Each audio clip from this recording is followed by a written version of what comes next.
After all, they had been entrenched here for 2 days and they even put on a defensive stance. Do they want to stop us with just these few troops? Shiwanya asked in disdain.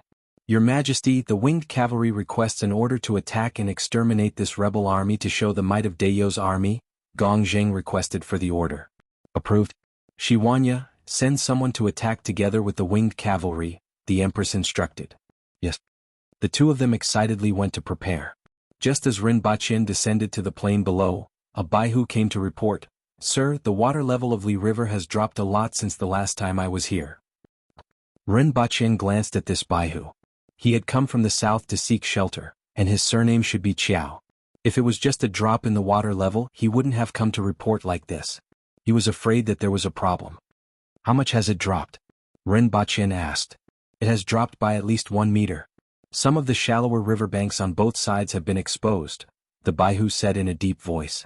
Rinpochen immediately became pensive. Although he didn't know much about this, he knew that there was something wrong with the water level dropping by 1 meter in a month. It would be fine if it was a small river, but Li River was at least 100 meters wide. Such a wide river had a lot of water. A drop of 1 meter meant that the water level was much lower.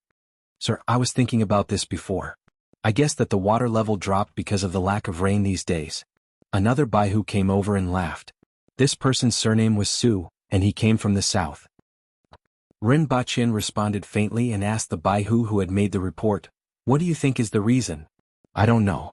What Baihu Su said is possible, but the water level has dropped too much, so it's a little strange.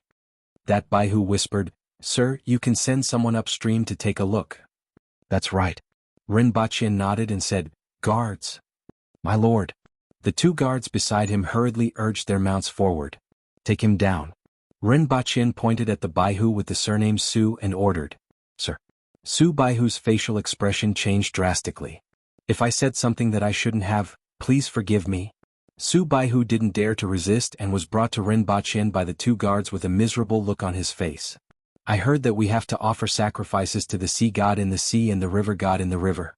It's fine if nothing happens, but if something happens, we will chop him up and offer him as a sacrifice to the river god. Rinpochen said faintly. Su Baihu's facial expression immediately changed. Sir, I didn't mean it. Don't be nervous. If nothing happens, you will naturally be fine. Rinpochen smiled amiably. Unless you are certain that something will happen? Some of the Baihu in the surroundings were shocked when they heard what Rinpochen said. Detain him and keep an eye on him.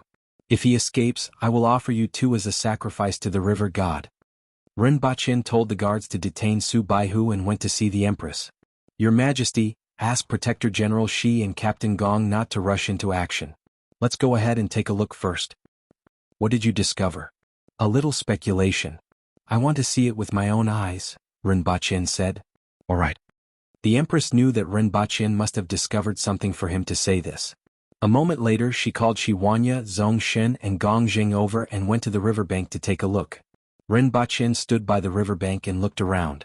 He immediately saw what he wanted to see. Your Majesty, Protector General Shi, Deputy Protector General Zong and Captain Gong, take a look. The surface of the river was originally nearby, but there are still traces of it here. This shows that the water level here has always been very stable. At this moment, the water level has dropped by a full meter here. What did you discover? The Empress asked directly. Rinpochen pointed to the 2 bridges that had been cut off and said, There was originally a bridge here, but the other party didn't cut it to prevent us from crossing the river. They wanted us to cut wood and build boats to cross the river. If the other party built a dam in advance to store water and waited for us to cross the river before breaking the dam to release the water, our army would naturally suffer heavy losses when the water rushed down. Your Majesty, we will know once we send someone upstream to check. What Sir Rin said makes sense, Gongjing immediately said and then laughed. However, this person underestimated our winged cavalry. Do we still need to build boats in this river?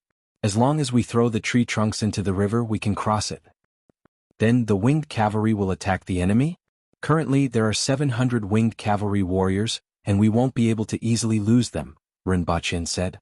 The number of winged cavalry warriors had reached a very dangerous level. If they were to lose more of them, it would be difficult to fight the following battles. Gongjing, send someone upstream to check. The Empress said. At this moment, on a hill opposite them, a young man was watching dozens of winged cavalry warriors rush upstream from the river. Had these barbarians discovered them? It seemed like they were smarter than he had thought. However, that was all they could do. Everyone thought that he wanted to break the dam and attack them while they were crossing the river. In fact, according to his plan, even the two sides of the river would be swept away. This included the current location of the Aboriginals. Unless you return to the mountain now, it will be too late when you discover the surging river. Even if I can't completely wipe you out, I can at least make you lose half of your troops. Losing half of your troops and losing your rations, let's see how you are going to fight this battle. Chapter 542. Rinpoche and the others were still waiting on the riverbank while some soldiers went to cut down trees nearby. Whether it was building boats or setting up camp, this was necessary preparation. Rinpoche used a pair of binoculars to observe the other side and realized that the other side had been waiting quietly and hadn't made any big moves. They should have seen it when he sent people upstream to check, right? It didn't matter if the plan failed? Did the other side still have a backup plan? What could it be? Rinpoche pondered for a while but couldn't figure it out. He wasn't good at this kind of strategy and couldn't figure out what the other side was thinking. In any case, they were completely stronger than the other side, and the only thing the other side could do was to think of ways to weaken their forces. Otherwise, using a group of new soldiers and garrison troops to face the Protectorate of the South and the winged cavalry, whose weakest members were man-will experts, would be no different from courting death. The other side couldn't possibly think that a group of new soldiers could defeat the Aboriginal army, right? Even if their numbers were 20 or 30 times greater. If war was simply a game of accumulating numbers, Dayo would have been destroyed 100 times over. Therefore, as long as they were careful, didn't step into the trap and avoided too much damage to their troops, they would definitely win this rebellion. They would deal with it as it came. Rinpoche remembered someone saying that every outstanding commander was a coward. As such, they would think carefully, consider every aspect and not miss a single detail. Rinpoche felt that this made sense. He wasn't timid at all, so he was destined not to be an outstanding commander. Rinpoche turned to look for Li Fu and quickly found Qingyun's sword and Zuocheng. Now, the two of them were like King Kong on the left and right. Li Fu ignored the two of them and kept thinking about what was going on. Why were there heaven-grade weapons? Why were there two of them? Senior, there's an army blocking the way ahead. Why don't you capture the commander of that army and destroy them? Then we can go back and study the fire arrows as soon as possible. Rinpoche rode his horse to Li Fu's side. Li Fu didn't even raise his head. His face was full of wrinkles as he continued to ponder. Rinpoche didn't mind at all. He didn't expect Li Fu to become a fighter just because of his words. Even though he looked a little stupid, he was still the best in the world. At this moment, Rinpoche suddenly heard a thunderous sound from afar. Is it going to rain? Rinpoche raised his head and looked at the sky in the distance. If it rained, the water level in the river would definitely surge, and the current would become rapid. When that happened, it would be more troublesome to cross the river. However, as far as he could see, the sky was clear and there was no sign of rain. At this moment, chaos broke out ahead. Flood! Flood! Quickly report to the Protector General and His Majesty. Retreat quickly. Many soldiers shouted. Rinpoche raised his eyebrows, leaped up from the back of his mount, and finally saw the scene in the distance. In the distance, a white line was rushing towards them. In front of the white line, dozens of small dots were running wildly in their direction like huskies that had lost their reins. F***ck. Rinpoche really wanted to curse. So this was the other party's plan.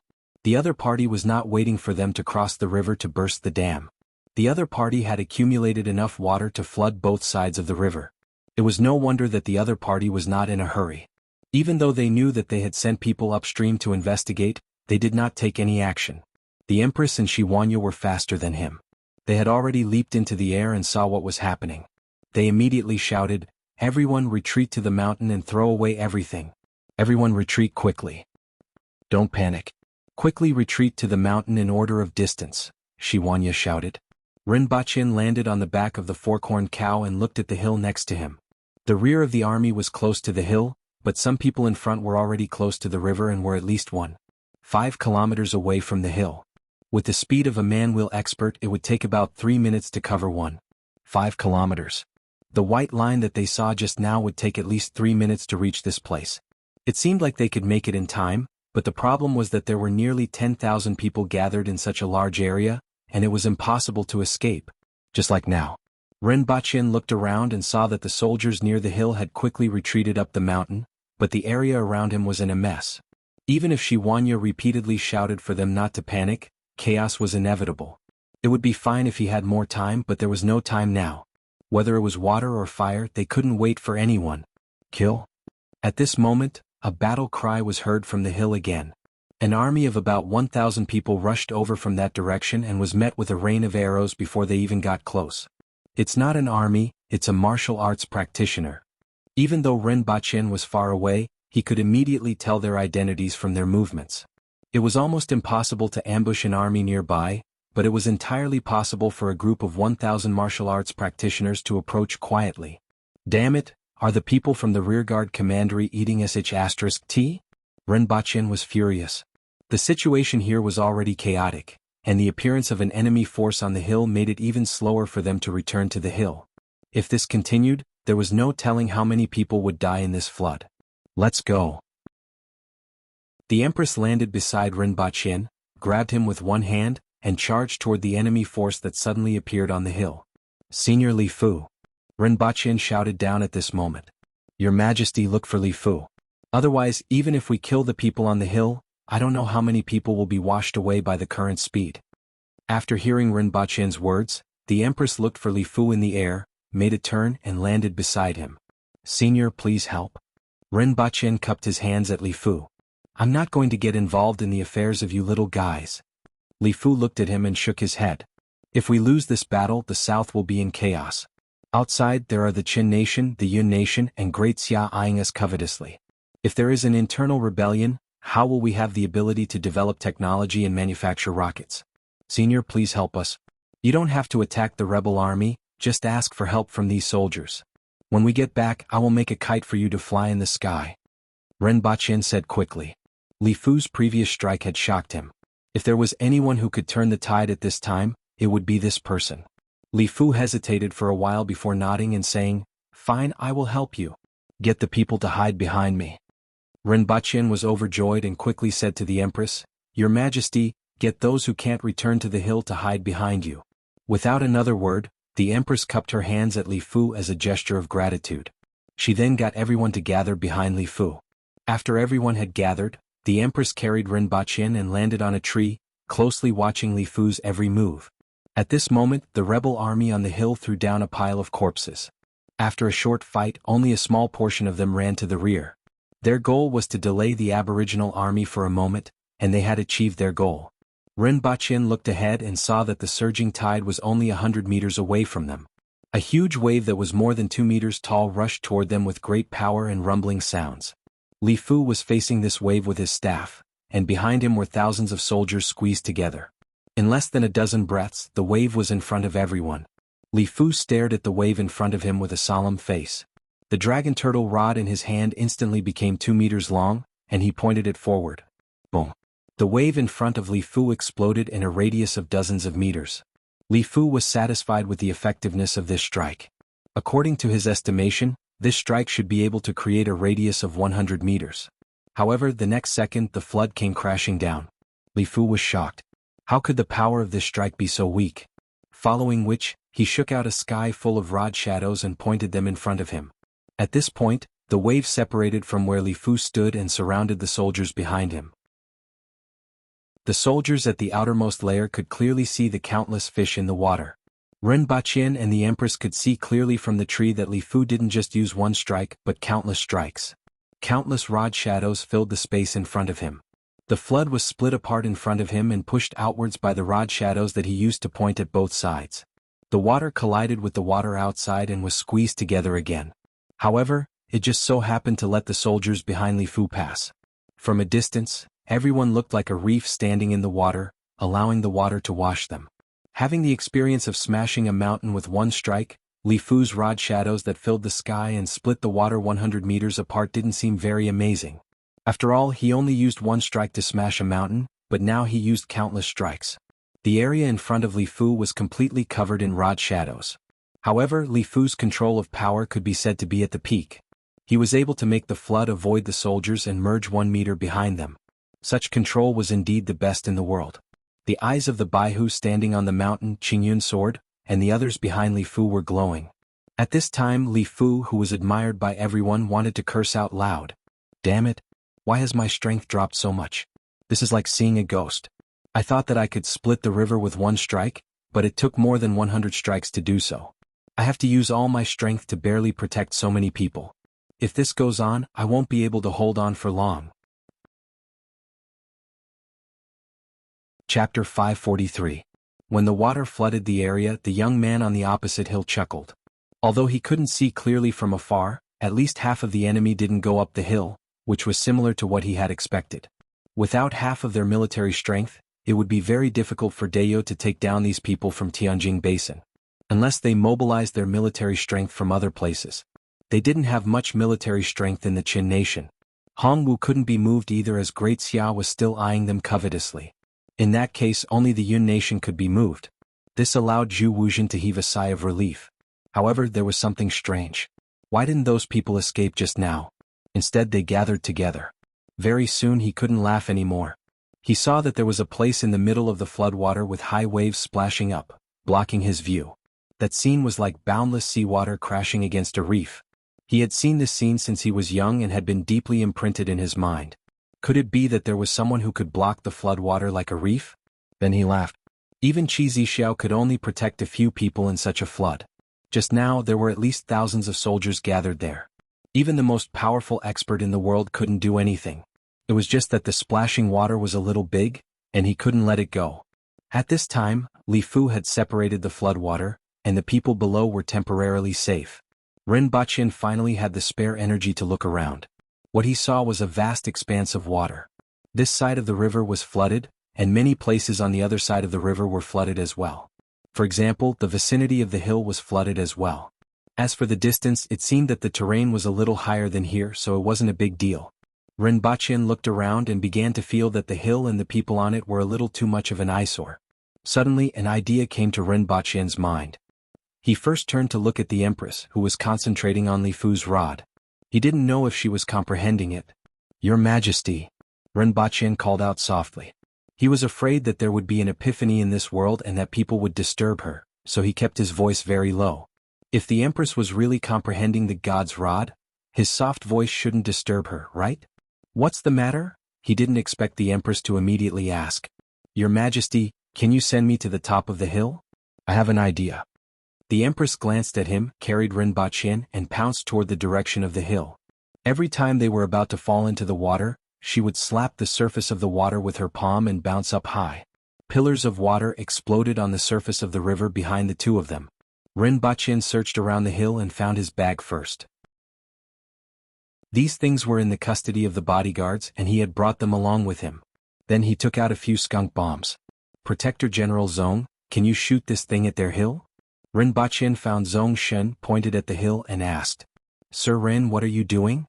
Zong Shen was stunned and didn't know what Ren Baqin wanted to do. "Protector General Zong, can you do it?" "It's possible. As long as I tie this to the arrow, I will be able to step on the water and reach the river." Zong Shen muttered. "That's good." Ren Baqin sneered. "Come on, let's hurt each other. Tie this to the arrow. When you want to shoot, pull out the ring and shoot directly. You must be fast. Don't delay. After pulling the ring, this thing can't stay in your hand for more than 2 breaths. Ren Baqin didn't want Zong Shen to end up like Shihu. Zong Shen would fight him to the death. "Alright, teach me." Zong Shen took the skunk bombs from Ren Baqin's hands and then asked someone to bring him a bow and arrows.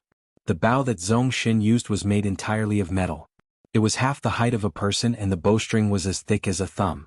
People would even believe that it was a city-guarding crossbow.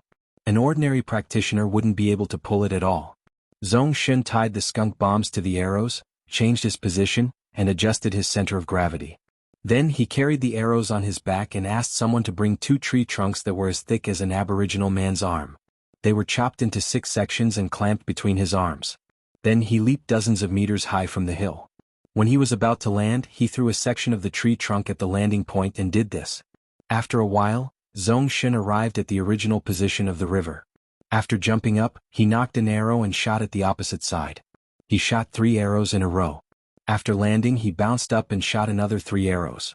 Then, when he landed, there was no place for him to stand on, and he plunged into the water. However, this current wasn't a threat to him. In the blink of an eye, he jumped out of the water with 2 big fish in his hands and threw them back when he was about to fall into the water. The two fish had already been pinched to death by him and were just enough for him to use as footholds. After the two fish, Zhongshan fell into the water again and caught two more fish to use as footholds. Finally he returned to the hill. At this time, Rinpoche was looking at the chaos on the opposite hill with a pair of binoculars and smiling happily. Sure enough, the pain of others was the source of his happiness. Are you guys going to jump into the water, or endure it? It's better to endure it. I can still kill them again later. 2 minutes ago, Zhongshan had attracted the attention of the other party when he jumped up. Seeing Zhongshan throw the driftwood as footholds and jump toward them, the young man muttered to himself, "What are you trying to do?" It's Zhongshan, the Deputy Protector General of the Protectorate of the South. No matter what he's trying to do, he's only one person. The two of us are confident that we can protect Mr. Ning, the two elders beside the young man said as they looked ahead. Although they couldn't defeat him, they could still escape with him. This person had an important status, and his military tactics and strategies were admirable. If they wanted to defeat the Aboriginals, they needed to borrow his strength. No matter what, they couldn't let him die here. Thank you for your trouble, seniors. However, I don't think he's here to kill the general and seize the flag, right? Mr. Ning smiled. After he finished speaking, Zhongshan jumped into the river, jumped tens of meters high, and knocked an arrow. Be careful, Mr. Ning. The two of them pulled Mr. Ning behind them and stared at Zhongshan in the air. Then, 3 arrows shot into the crowd. The other party didn't seem to have a target. One of the arrows wasn't far from him, but it wasn't aimed at him. Mr. Ning didn't think that the other party's target was him because he was dressed like an ordinary soldier. There weren't any important people in the other 2 arrows' locations. What is he trying to do? This question popped up in Mr. Ning's mind. Then, the smell of 100 years of aging and 82 years of old feces and other indescribable odors entered his nostrils. Immediately he felt as if someone had hit him in the head with a hammer and he saw stars. Then he punched him in the chest, causing his lungs to contract and he couldn't breathe in any air. Poison. Just as Mr. Ning said this word, he vomited. Then the violent vomiting made him vomit out everything he had eaten. He even wanted to vomit out his heart, spleen, lungs, and kidneys. Then his vision turned black and he fainted. The faces of the 2 old men beside him turned green. When they smelled this odor, they immediately recalled their tragic experience. The smell was much stronger than before and it was even more powerful. Not good, retreat quickly. The 2 of them carried the fainted Mr. Ning and fled into the distance without looking back. Halfway there they fell into the water. Mr. Ning woke up as soon as he fell into the water. Then he choked on a mouthful of water. When he was lifted to the surface and smelled the pungent odor, he fainted again. As for the others, they felt like dying at this moment. Their eyes were seeing stars as they looked at the flood around them. To jump or not to jump? They had originally prepared a water attack for the other party, but now they were completely trapped here. Chapter 544. The flood lasted for almost an hour before gradually receding. When the water level began to drop to his waist, Li Fu could no longer hold on. Fortunately, ordinary soldiers could completely resist the current momentum of the water. Rinpoche was shocked when he saw Li Fu. Li Fu's hair and beard were stuck to his face was pale and his eyes were lifeless. It was as if he had fought for 3 days and 3 nights and had been squeezed dry. He no longer had the demeanor of the world's #1 expert. "Senior, are you all right?" Rinpoche asked cautiously. "Brat, you've harmed this old man. Stay away from this old man. Don't talk to this old man," Li Fu said weakly. Rinpoche suddenly realized that the world's most powerful expert was still a human. In the beginning, Li Fu's rod that could shatter a mountain made him feel as if he had seen a god. Seeing him in such a sorry state, for some reason, she felt secretly pleased. Although this feeling was unfounded, the other party had helped to protect thousands of soldiers. However, Rinpoche was relieved that a deity had become immortal. After all, Li Fu was too strong, so strong that people could only look up to him. Even the Empress couldn't compare. "Senior, please have a good rest first. I'll get you some nourishing things like saber-toothed tiger penis, panda penis, wolfberry, epimedium, and desert cistanche to help you recover." Rinpoche smiled eagerly. Where did all this nonsense come from? Li Fu was so angry that he blew his beard and glared at him. He might not understand other things, but how could he not understand tiger penises? He had not been close to a woman for more than 200 years. If he ate the whip of a sharp-toothed tiger, how could he sleep well? After seeing that Li Fu had found a place to lie down and rest, Rinpoche looked for the Empress and said, "Your Majesty, Although the soldiers are fine, the military supplies are all gone. Other than the winged cavalry's mounts, all that was left were the cows and goats that were sent over from Gu City. These cows and sheep had been at the back, but they were driven to the hill in time. However, meat was only eaten together with grains before the war. If the entire army ate as much as they wanted, it would only take one meal. There are some in the city. She then called for Shiwanya and said, "Get the soldiers to chop down trees and build rafts to cross the river." He then called Gong Zheng and said, "Get the winged cavalry to get ready. When the water recedes, the winged cavalry will cross the river first. My request to you is that you don't need to defeat the enemy. You just need to stand firm. If they don't attack, don't take the initiative to attack." Yes. After waiting for another 2 hours, the water began to recede. The original farmland was completely covered with mud, and a large number of fish were left on both sides of the shore. The big ones were even 3 to 4 meters long and had a mouth full of sharp teeth. Ren Baqin hurriedly ordered his men to collect the fish. At the very least, they would be able to roast the fish for dinner. If not for the fact that all the supplies were lost and even the pot for stewing soup was gone, everyone could still have a meal of fish soup to drink. It was a pity that the martial artists of the pugilistic world who attacked just now were either dead or had fled. None of them were left alive. Otherwise, he could have found someone to test the poison on. However, most of the fish should be fine. He just had to pay attention to those that looked strange. When the shore on this side was completely exposed, there was still about a meter of water on the other side. However, the troops on the hill could not wait any longer. They jumped into the water and ran far away. However, the smell was still attached to their bodies and could not be washed away by water. A group of people in the water despised each other. In the end, the whole army scattered like a line of soldiers and ran towards the city in the distance. When the opposite shore was exposed, the winged cavalry began to prepare to cross the river. At this time the water began to weaken. Like Zhong Xin just now, the winged cavalry threw a piece of wood into the water. Dozens of people worked together and there was a piece of driftwood every 5 to 6 meters. It was as if there were 3 floating bridges in the water. Then they jumped across one by one. Occasionally, a few idiots stepped on both ends of the driftwood and immediately fell into the water. By the time they grabbed onto the driftwood and got up, they had already been used as a human ladder by the people behind them. They suffered countless kicks before they reached the shore with bruised noses and swollen faces. After that, he used 7 or 8 tree trunks to form a wooden raft, which was connected together to form a floating bridge in the water. By the time the sky turned dark, everyone was already on the other side of the shore. During this period, a Baihu sent a message. It was that the army that had escaped had reached the city in front, but they were not allowed to enter. Instead, they went around the city and went to the rear. Otherwise, the smell of those people alone would have reduced the fighting strength of the defending army by 30%. At the same time, the fighting strength of the soldiers attacking the city would also be affected. Not everyone could remain unmoved in the face of such a fresh smell. After everyone reached the opposite shore, the fish collected from both sides and 1/3 of the cattle and sheep were enough for everyone to have a full meal. The army began to advance during the night, and when the moon was in the middle of the sky, they reached the vicinity of the city that they had seen earlier. "Your Majesty, this is Shuiyang City. This is the territory of the southern metropolis.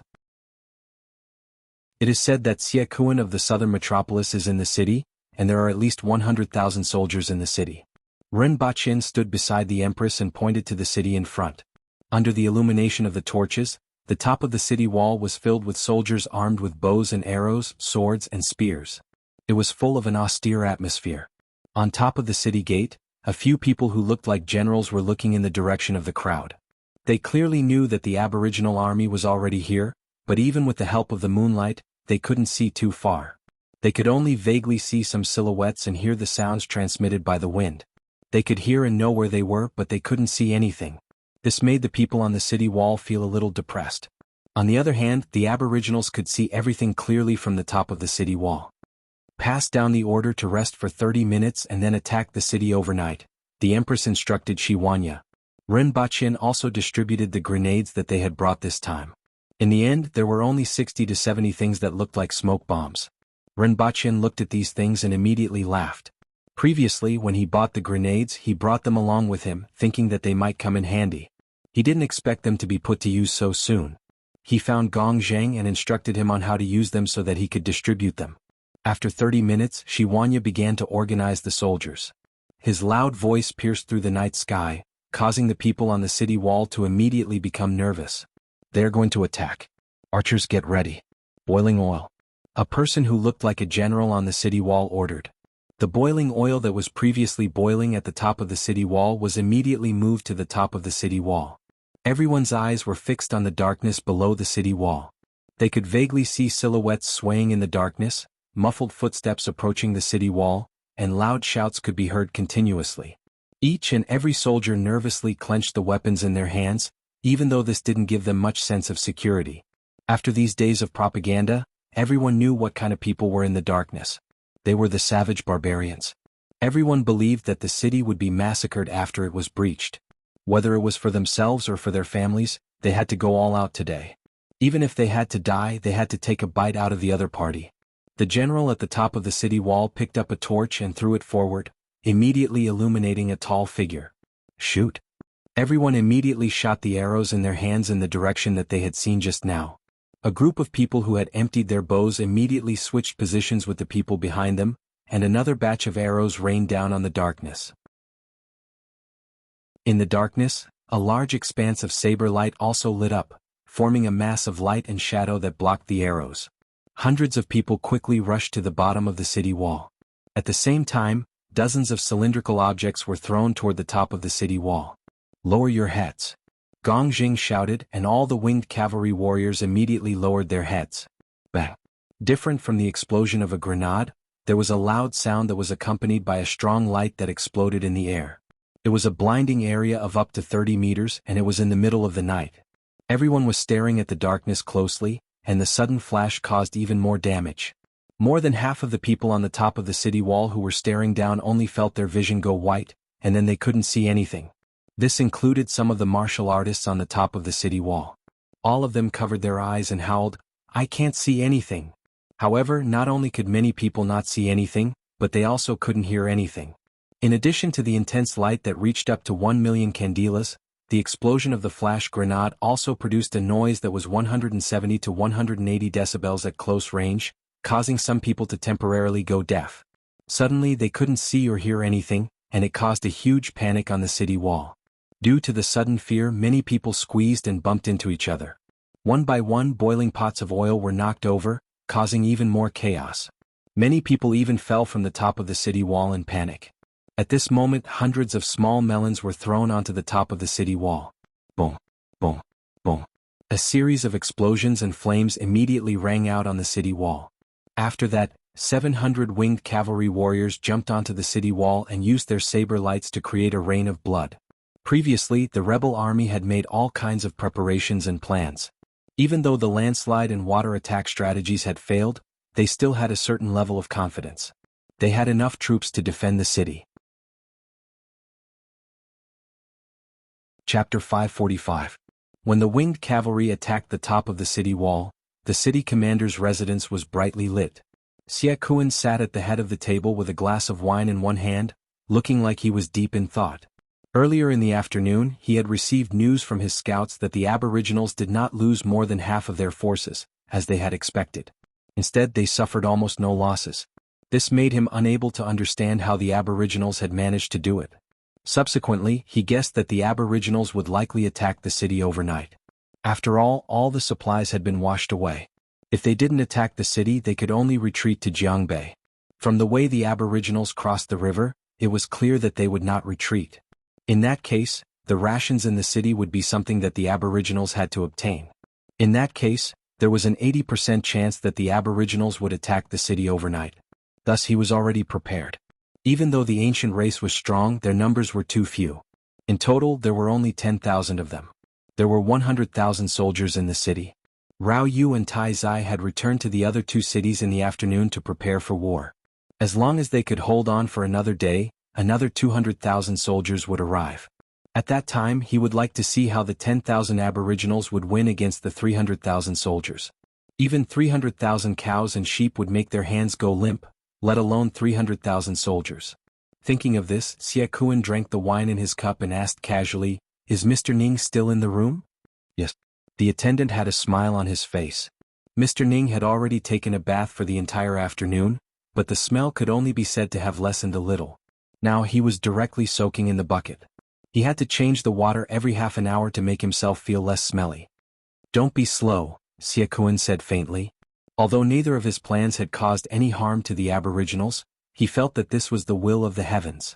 At the very least, if he were in the position of the Aboriginals, regardless of whether it was a landslide or a water attack, it would be enough to make him suffer heavy casualties. This was especially true for the landslide stratagem. First, he would use rolling logs, rocks, armies, and exotic beasts to draw the enemy's attention, while in reality he would hollow out the belly of the mountain. To be able to come up with such a stratagem was enough to prove his strength. Needless to say, his identity was special. If they wanted to leave Tianjin Basin after winning, they would need the help of the Yun nation. Siakuan pondered for a moment. Just then a guard came in and said, "Everyone, the Aboriginals are attacking." Got it? Siakuan nodded. The ancient race's attack was inevitable. Now, they only needed to defend for a day and they would win. At this moment, a series of explosions came from the direction of the city wall. Siakuan listened attentively. His expression did not change as he continued to wait for further news. In less than 10 minutes, there was a series of explosions outside. At the same time, someone hurriedly reported, "Everyone, the city wall has fallen. The entire eastern wall has been occupied by the barbarians. The pacifying barbarian general is dead." What? Siakuan was shocked. His favorite moon reflection cup fell to the ground and broke into pieces, but he couldn't care less. How long has it been? The entire eastern city wall was occupied by the ancient race? How could he be so fast? What did Shueli do? However, before he could recover from his shock, another urgent report arrived. Report. The east gate has been opened, and the Aboriginal army is charging in. General Jinbei is leading his men to stop them. Report. General Dingbei has been captured by the enemy. Report. Yidao sect's leader and everyone else are dead. Report. The entire Liangshan sect is dead. Report. Scenic Mountain Rain Monastery and Wind Listening Monastery are all dead. Report. The enemy is attacking the city lord's mansion.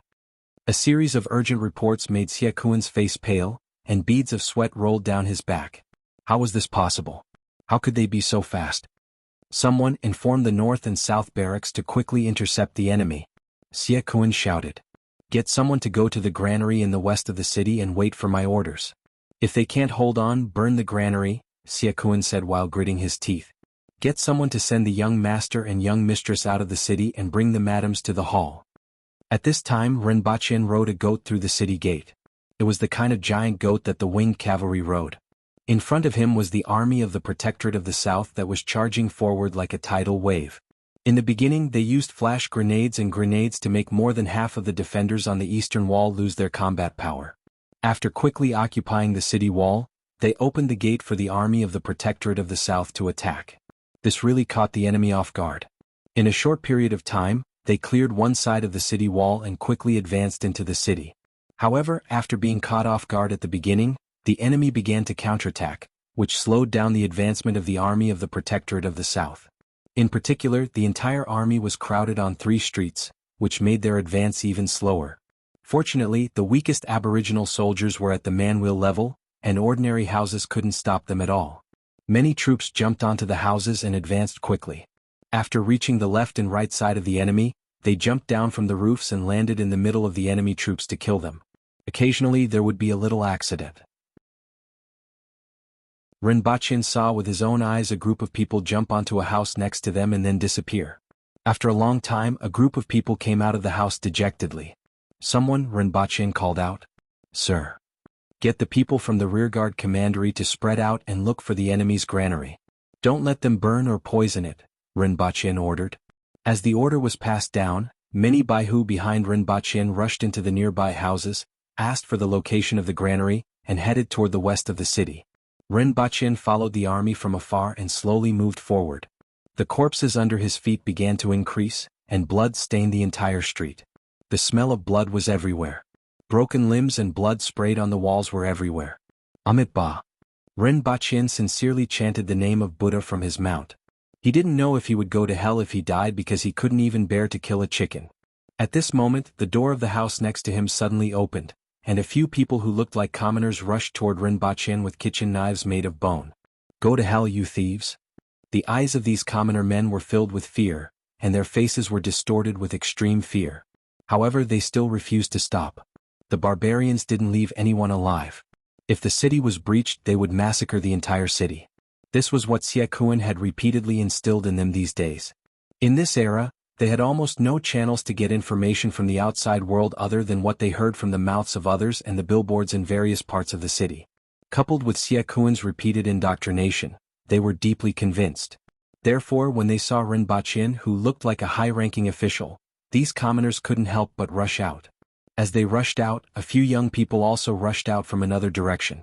"Kill them all," Ren Baqin said faintly, but he frowned. The guards beside him lit up their knives, and more than a dozen commoners who rushed over immediately spat out blood and fell to the ground. "Stupid. You could have lived," Ren Baqin muttered to himself. It was hard to tell if his tone was filled with pity or something else. He then got off his mount, walked into a house next to him and kicked open the door of another room. After sizing it up, he said, "Search and see if there are any survivors. Search the other houses where people came out as well." In just a moment, more than a dozen men, women, and children were thrown in front of Ren Baqin, and 2 of them had their arms chopped off. All of them looked at the man in front of them with fear and hatred. "Why did you attack?" Ren Baqin asked faintly. It was obvious that the army was fighting and not harassing the commoners. Why did they resist? Why did they attack him? "You bunch of bastards. If you don't die, we will." A middle-aged man who had one arm chopped off cursed. He knew that he was going to die. "Why do you say that?" Ren Baqin squatted in front of him and asked calmly. "You will die a horrible death." That man continued to curse. "Wrong answer." Ren Baqin got up, kicked the man to the ground and stepped on his neck. The sound of bones breaking could be heard by everyone. "Who can tell me why exactly?" Ren Baqin looked down at the crowd and asked. After a while, Ren Baqin got the information he wanted, turned around and walked slowly along the long street. These rebels really dragged everyone down with them. It had to be said that Xie Kuan's brainwashing was quite successful. "These fools.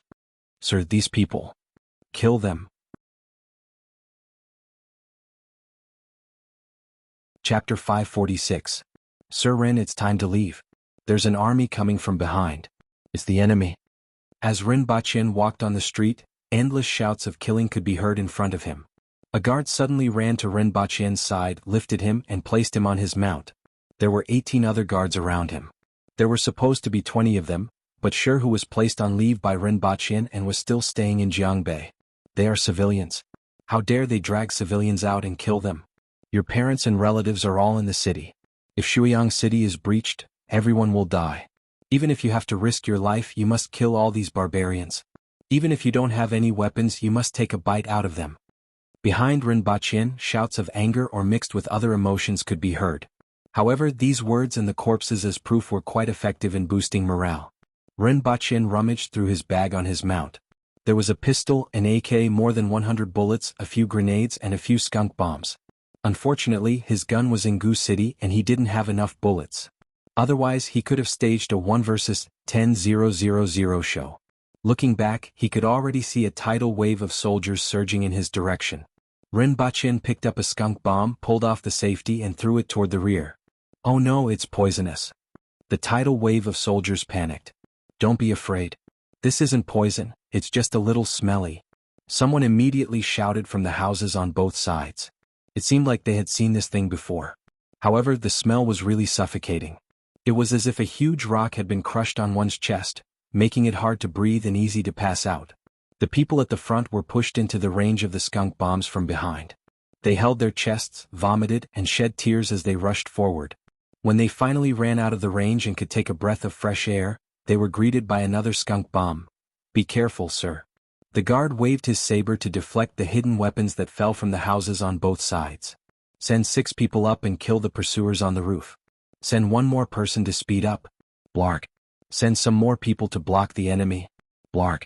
As Ren Baqin spoke, a pungent wind blew into his nose.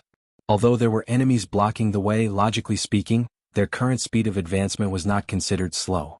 After all, the powerful aboriginals had a greater advantage at night.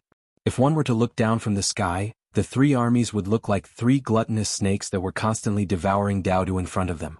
However, the smell behind him was even faster. This thing is really a double-edged sword. It hurts both the user and the enemy. It's better to prepare more stun grenades and flash grenades next time, Ren Baqin couldn't help but think. But even so, the skunk bomb could be very useful sometimes, especially at this time, so he had no choice but to use it. For example, right now the pursuers behind them were crying and vomiting as they chased after them. They probably only had half of their forces left. Rinpoche tore off a piece of cloth and wrapped it around his face. Even though it wasn't very useful, it was better than nothing. Cut this place off. Let the pillars fall toward the houses on both sides. Just as Rinpoche covered his face, his eyes suddenly lit up. He and the others had just passed by something that looked like a memorial archway. There were 2 thick wooden pillars on both sides, and a sign was attached to each of them. Pingxing Street was what was written on the sign. One of the guards leaped high and cut the sign in half. The other 2 guards cut down the pillars and pushed them up, causing them to fall toward the houses on both sides. With a loud bang, the 2 pillars formed an X in the middle of the street. Although the enemy could drill through, they had no choice but to slow down here. Stop and intercept them here. Rinpoche stopped in his tracks while the rest of the guards stood behind the fallen pillars. In any case, as long as they could obstruct the enemy for a while, they could prevent the soldiers in front from being attacked from both sides. Not long after everyone stopped, the enemy caught up with them. Their eyes were bloodshot and tears were streaming down their cheeks. Their bodies were also emitting a pungent stench, causing many of the guards to turn green. Kill? Following the shouts of the soldiers, one by one they drilled through the gaps around the X. There were only 6 or 7 of them at a time. The well-prepared guards raised their swords and blood immediately sprayed out. Then Rinpoche threw another skunk bomb toward the center of the street, which was blocked by the soldiers. The skunk bomb was really too wicked. The enemy had already tightly packed the street, which was more than 7 meters wide. The front was blocked, the back was also blocked by their own people, and there were buildings on both sides. The suffocating stench filled this section of the street, and the enemy could only cry and vomit as they squeezed forward. When they finally squeezed to the front with great difficulty, they had already lost half of their strength. What greeted them were the steel swords of more than a dozen earth-wheel-level guards. Many of them hacked at the 2 pillars in front of them, but ordinary people could only leave scratches on them with bone swords. Get lost, I'll do it. A burly man squeezed out of the crowd and lifted a pillar. The others followed suit and tried to move the 2 pillars away. However, the pillars were stuck in the walls on both sides. When they tried their best to lift the pillars, they were greeted by several sword rays. Rinpoche looked up and saw figures moving quickly on the roofs of the houses on both sides. Fortunately, those experts didn't take the usual route and were all on the roofs. That was why the street below was able to block the enemy for so long. Following a series of dull footsteps, Rinpoche looked back and saw an army of a few hundred people rushing over. Sir Ren. They cupped their fists and greeted. I'll leave it to you. Stop them. Rinpoche called for his guards to quickly withdraw, and the reinforcements immediately sent some people to block the enemy. Rinpoche jumped down from his mount, jumped onto a roof and looked at both sides of the street. Sure enough, they were also blocked from behind. In the distance he could see densely packed torches rushing in this direction. If the entire city was a big piece of pie, then the Aboriginal army was a steel knife that directly cut into it. However, after the steel knife was pulled out, the pie behind the steel knife closed up again, leaving only a small gap. Seeing Rinpoche appear on the roof, a few people who looked like captains immediately jumped onto the roof. Bang! Bang! Bang! Rinpoche shot down the people who jumped onto the roof and threw 2 skunk bombs down. Seeing that many people were pointing their bows at him, he quickly jumped down. Let's go. Rinpoche jumped back onto his mount and called out to the guards. By the time Rinpoche and the guards reached the front, Qingping had already taken over the warlord's residence. Rinpoche strode into the residence and saw more than a dozen women lying in the hall. The blood on their bodies formed a small lake below their bodies. Rinpoche frowned and sized them up. He saw that the oldest of these women was about 40 years old, and the youngest was only a teenager. The injuries on their bodies were sword wounds. This wasn't done by the army? This thought immediately popped up in Rinpoche's mind. The Aboriginals mostly used knives and mainly chopped. As a result, the places that they passed through were all severed limbs. Some of the generals also used heavy weapons such as broadswords, hammers, and maces. Since this wasn't done by the army, it must have been done by the Aboriginals themselves. According to the information he received, this was Siakuan's residence. In that case, were these people killed by Siakuan? Looking at the appearance, age, and attire of these women, they were probably Siakuan's wife and daughter. This person was vicious enough to not forget to kill his wife and daughter before escaping to prevent them from falling into the hands of the enemy. Chapter 547. Today my hands were cheap. I took a look at the book review and comments section. Really, for an author it was really cheap to look at the book review and comments section. This was because there were always various reasonable or inexplicable comments in the book review and comments section. If you asked any author who wasn't a standalone author, they would definitely receive such an answer. In the book review and comments section, some people said that the book had no main plot, some people ridiculed, and there were even people who criticized me for saying that this book was a type of Tianwen. I only wanted to say one thing: no main plot? Isn't recovering Tianjin Basin the main plot? If we don't recover the people here, do we rely on the Aboriginals to develop technology? In my setting, this part of the content is part of the main plot. As for the rest, I'm too lazy to explain. You can think whatever you want. In fact, I don't even know what the main plot in your hearts is. I'll tell you my story. How you view this story, whether it's good or bad, is up to the readers. In addition, there were some people who read pirated versions and then came here to criticize the original version. I didn't want to say anything about how much a book cost per month. Even though I couldn't do nothing when the readers who spent money to read the book criticized me, I still had the intention to communicate with them. However, there were also some people who had the mentality of bandits. If there are free things, why spend money? Since they had become bandits, they shouldn't jump out with a clear conscience. If they felt that the book wasn't good and wasn't worth spending money on, they could choose not to read it. No one would force them to read it. Chapter 548. Oh, they went back halfway after coming out? Rinpoche looked at the contents of the paper in front of him and muttered, "How did you get the news?" On this piece of paper was the whereabouts of one of the leaders of the rebel army, Tai Zai, the son of the former chief of the North Alliance. They set off on the night the Aboriginals attacked Shuiyang City and returned halfway the next day. It seemed that they had received the news of Shuiyang City being breached. He was sent to persuade the rebel army to surrender. In the beginning the situation was still fine.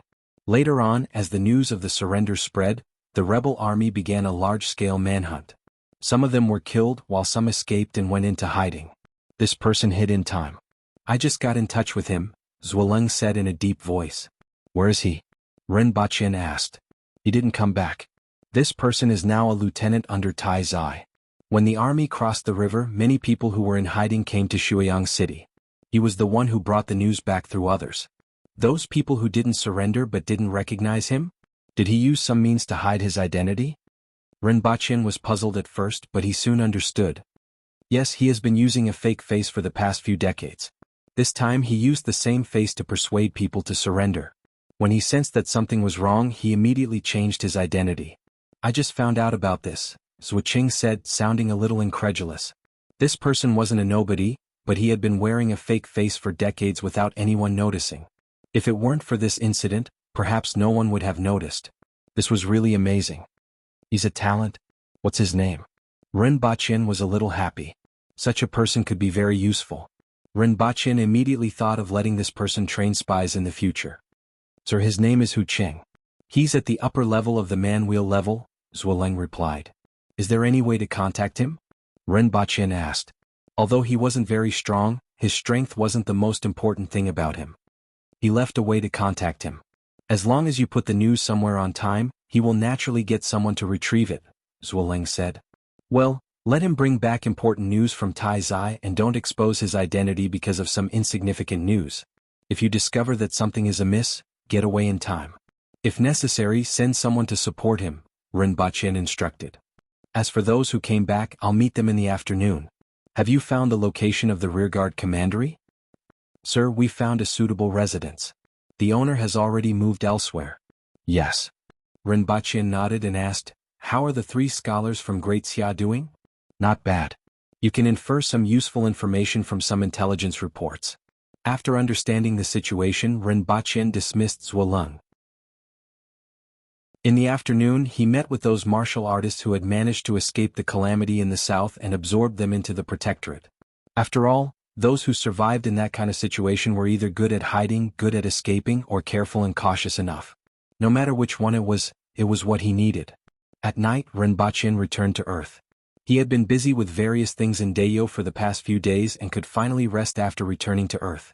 Unfortunately, in a place like Congo where black men were everywhere, he didn't even have the guts to entertain himself. Just as he switched on his phone, he saw a series of messages from Yang Senator. According to what Yang Sen said, Rinpoche checked on the internet and found out that a lot of things had happened in the country recently. The biggest thing was that a few big tigers had fallen one after another. And this was what Yang Sen wanted to say.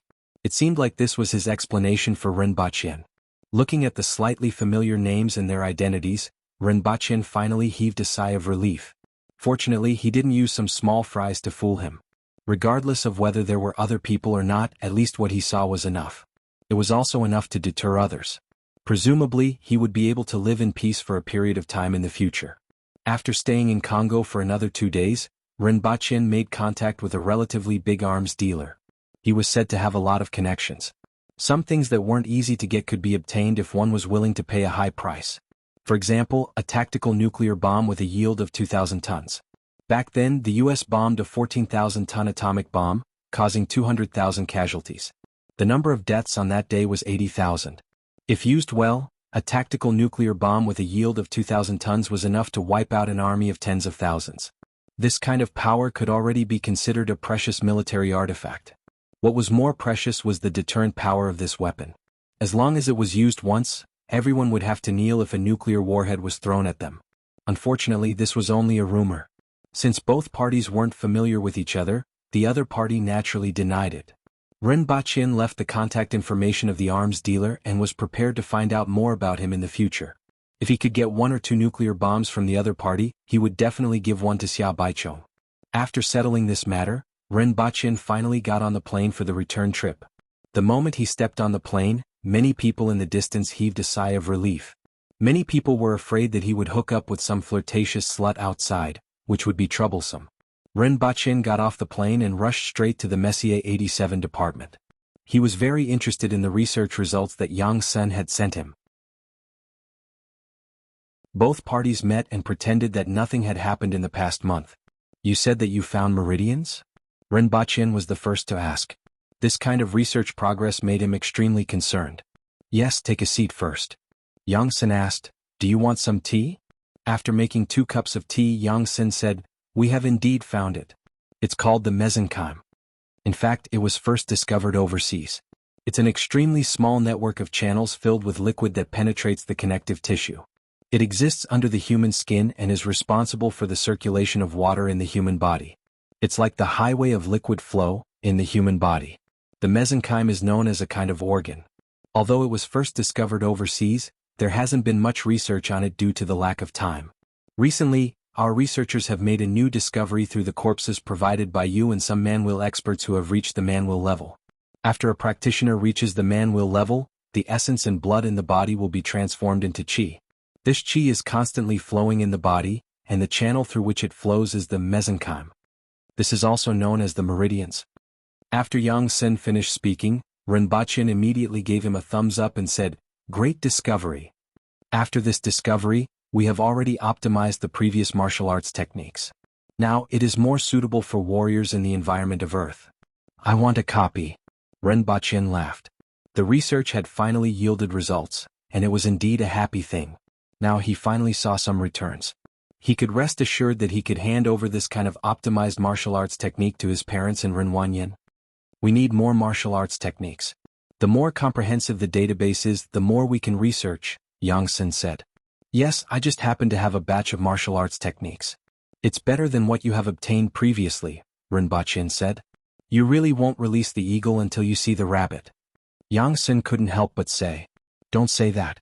You have to let me see some returns. After all, compared to what I have given you, what you have given me is already very little. Furthermore, this batch of things was indeed obtained recently. You also know that I have been at war recently and have just raided a large number of sections. Rinpoche laughed heartily. Yang Sen immediately revealed a look of extreme interest. I won't say much. Anyway, I do have a batch of secret manuals. I will pick out a portion and bring it to you. Rinpoche waved his hand. He didn't want to talk too much about Dayo. We also need the corpses of experts. The samples are still too few, Yang Sen immediately said. Chapter 549. Sir, you are back. The 6 of them were pleasantly surprised to see Rinpoche. Where is Her Majesty? Is Big Boss and Second Boss? Her Majesty has conquered Shuiyang City and is busy suppressing the rebellion, Rinpoche corrected them. It's a pity that we can't follow Her Majesty into battle. They felt that it was a pity that drinking here wasn't as fun as chopping people's heads off. Your teacher has gone back for the new year. You guys can stay here for the time being. Two of you come with me, Rinpoche instructed as he went to change his clothes. He didn't go back for the new year last year and it was time for him to go back this year. The main thing was to bring back the improved martial arts manual that he had just obtained. Rinpoche first called Ren Wanyin to confirm that he would be at home for the next 2 days before leaving with the 2 winged cavalry warriors. Although it wasn't really necessary, these winged cavalry warriors still wanted to see the outside world. After all, they weren't brought here just to be gatekeepers. It had to be said that bringing 2 winged cavalry warriors out would reduce the number of people turning their heads and the deterrent effect of going out with the Empress. While they were on the plane, the 2 winged cavalry warriors kept looking out of the window. Their eyes were wide open and they kept muttering, "Oh." Looking at the stewardess' expression as if she had been molested, Rinpoche wanted to throw these 2 shameful fellows out of the plane. After spending some time returning to the neighborhood, Rinpoche sighed for a long time downstairs. When he went upstairs and knocked on the door, he was surprised to find a family that he didn't know at all. The other party was also at a loss when they saw Rinpoche and the 2 winged cavalry warriors who had the word thugs written on their faces. Rinpoche only found out after a call that his family had moved and rented out their old house without him knowing. "Dad, tell me the truth. Am I your biological son?" Rinpoche asked in astonishment. "You finally asked this question?" Rinpoche's father lamented on the other end of the phone. "The little baby that I got for topping up my phone has grown up in the blink of an eye." "Dad, does my mom know that you are so mischievous?" Rinpoche grinned. After asking for the address, Rinpoche finally found his house after more than half an hour. "You still know to come back. Where's your girlfriend? Is he here yet?" When Mama Rin opened the door and saw him, 2 of her fingers stuck to his ear. She even stretched out her head to look for the lady in red that she had seen previously. In the end, she saw 2 bears and was immediately shocked. Who are they?" "Well, I'm considered a bodyguard," Rinpoche replied casually and turned around to greet them. "Come in." Mama Rin brought him into the room and asked softly, "Where did you find these 2 people? Can't you find 2 decent ones? These 2 don't look like decent people." "Don't worry. Although he looked a little fierce, he wasn't a bad person. They used to be soldiers." "Oh." Only then did Mama Rin feel relieved. Rinpoche fooled his mother and went out to greet his father and younger brother. He got the 2 uneasy winged cavalry warriors to sit down at the side before he sized up the house. The house was on the 5th floor of a newly built district. It was a large flat with 4 bedrooms, 2 living rooms and 2 bathrooms. It was about 200 square meters. The decorations were simple, mainly in dark colors, looking a little old-fashioned. However, the house that his parents lived in was whatever they wanted. "Mom, Dad, Wanyin, I have something to tell you," Rinpoche said after looking around the house. "What? Are you getting married?" Papa Rin asked in surprise. "I'm the last to know." Rinpoche was speechless. "Let's get down to business. When are you getting married?" Mama Rin couldn't help but ask. "In another 2 or 3 years," Rinpoche said helplessly. "In another 2 or 3 years your classmate's son will be in primary school. We won't be able to help you take care of the child," Mama Rin said sourly. Rinpoche paused for a moment. He really did have a classmate who got married after graduating from junior high school. His child should be around 7 or 8 years old now. Even if his son reached the earth wheel level in 1 more year in Dayo, married the Empress and had a child, it would still take at least 2 years. That would be 6 years on earth. Let's get down to business. Rinpoche threw these thoughts to the side.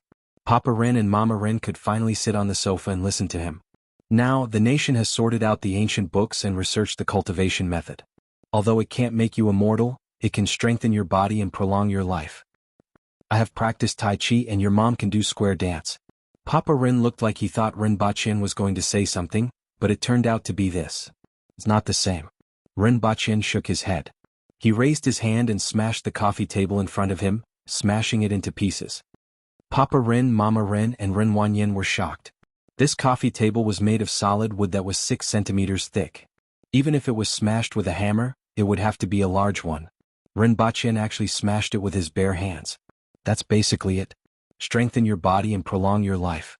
At a certain stage of cultivation, it's entirely possible to live to 150 or even 200 years old, Rinpoche said. You're not bluffing?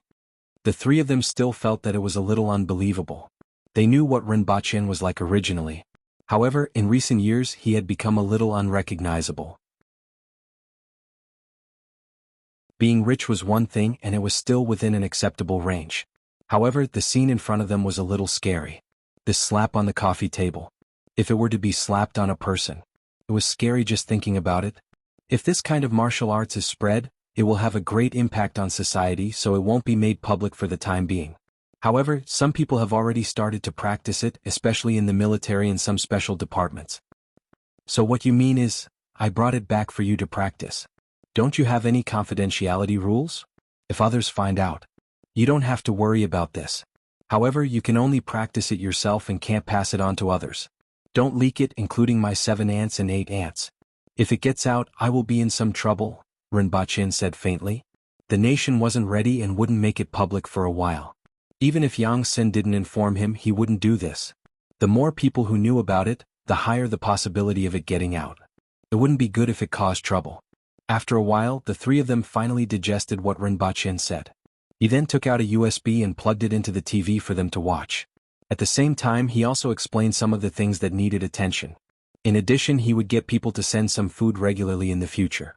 After all, martial arts didn't only require practice, but also nourishment. If there wasn't a suitable method to nourish the body, it would easily cause irreparable damage to the body. Fortunately, this was relatively simple for him. He just needed to bring back some meat and medicinal herbs from Dayo regularly. After staying at home for 2 days, Rinpoche bought 2 plane tickets for the 2 winged cavalry warriors and threw them a sum of money so that they could find a way to go back themselves. Whether they took a plane or chartered a car, Rinpoche didn't care. He wasn't a nanny, and these winged cavalry warriors had to learn to do things independently in this world. As for himself, he collected 1,500 grenades and 300 flash bombs from somewhere in the city before returning to Dayo.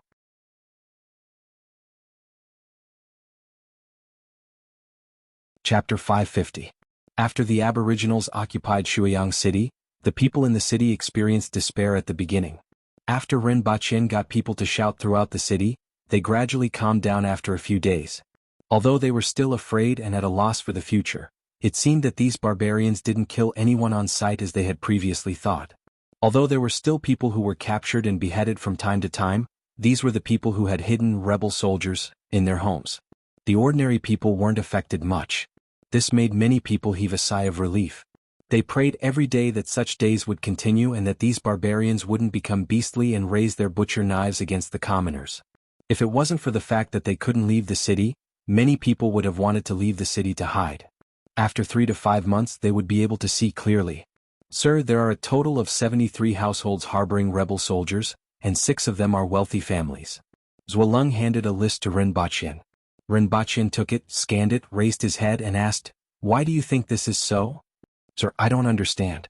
Zhuoleng lowered his head.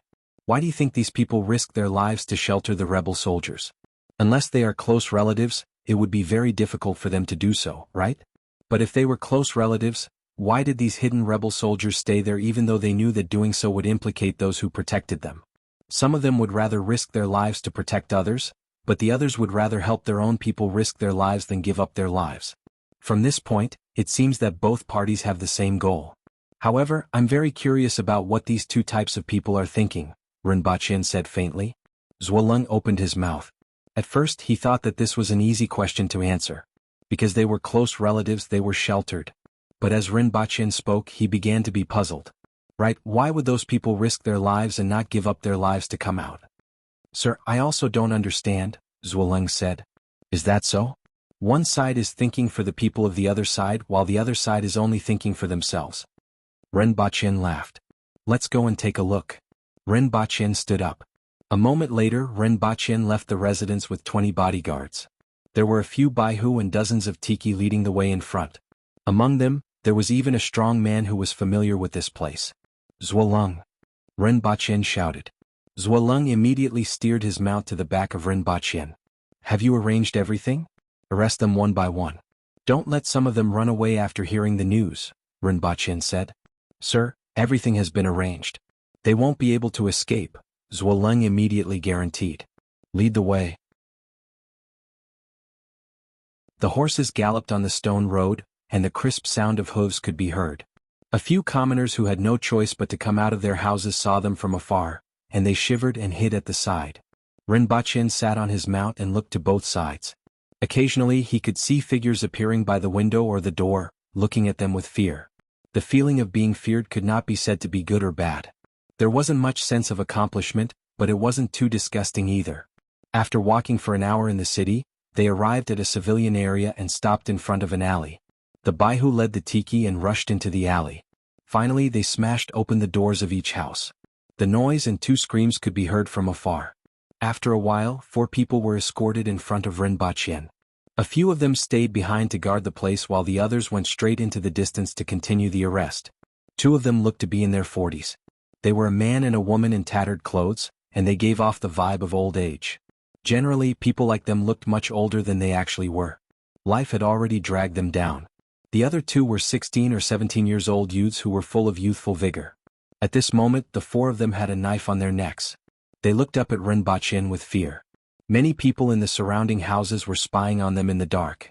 They were like rats in the sewers and didn't dare to show their heads. "Sir, spare us, sir." Rinpoche ignored the cries of the people below him, turned around and asked Zwelung, "Which one is the rebel?" "The 2 younger ones," Zwelung replied after turning around and asking a few questions. "A few days ago I sent someone to shout. Did you all hear it? Why are you harboring the rebel?" Rinpoche looked down at them from his mount and asked, "Sir, spare us. Xiaoxi is immature and has never done anything bad." The middle-aged man and woman immediately begged for mercy. "I said, why are you harboring the rebel?" Rinpoche repeated, "That's our child."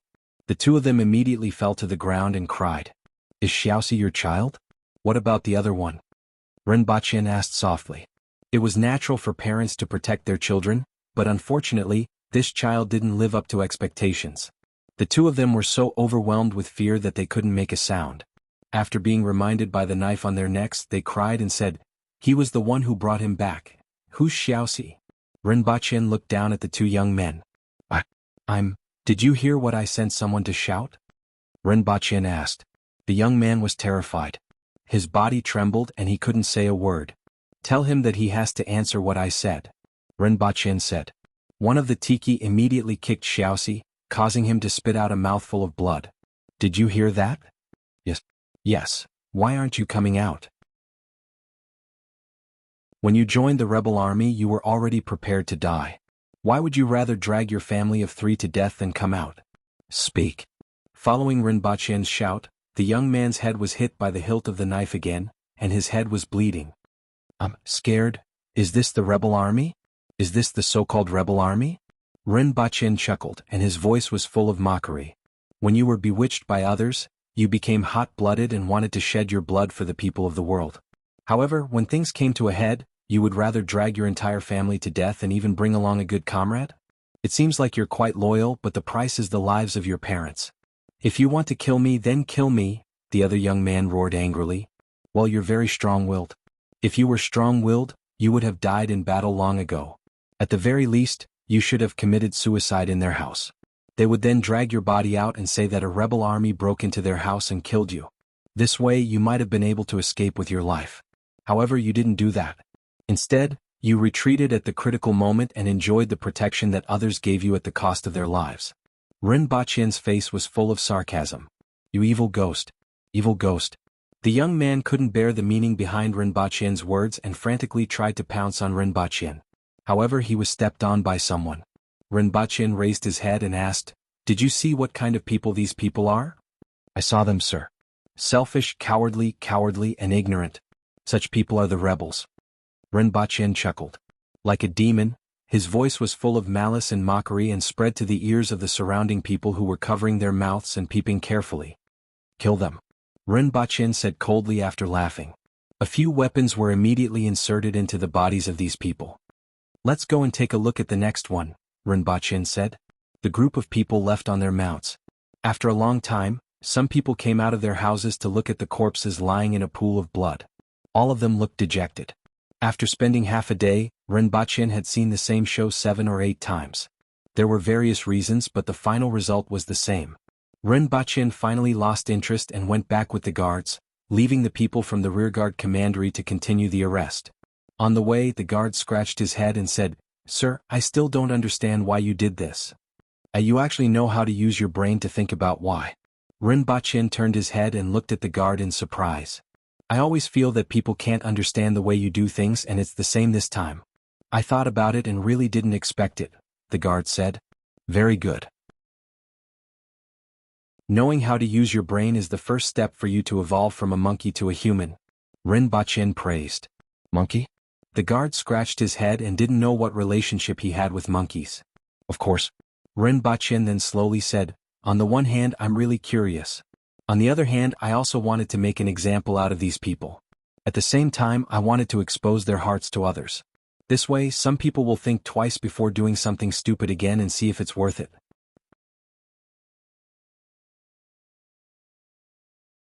Chapter 551. Sirs, please take care of Shuiyang City. Rinpoche cupped his fists at Zhucheng and Qingyun's sword. "The two of us can't stop the army," the two of them said. "No problem. Her Majesty will leave 1,000 soldiers here to guard. You just have to be careful not to let the local experts take advantage of the loopholes," Rinpoche said. There were three most important cities in the Three Rivers Valley. One was Shuiyang City, the other was Yoshin City where Tai Zai was, and the last was Chun City where Rao Yu was. Shuiyang City faced the Wang Estuary, Yoshin City faced the Ghost Ridge in the northwest, and Chun City was in the south. The three cities supported each other.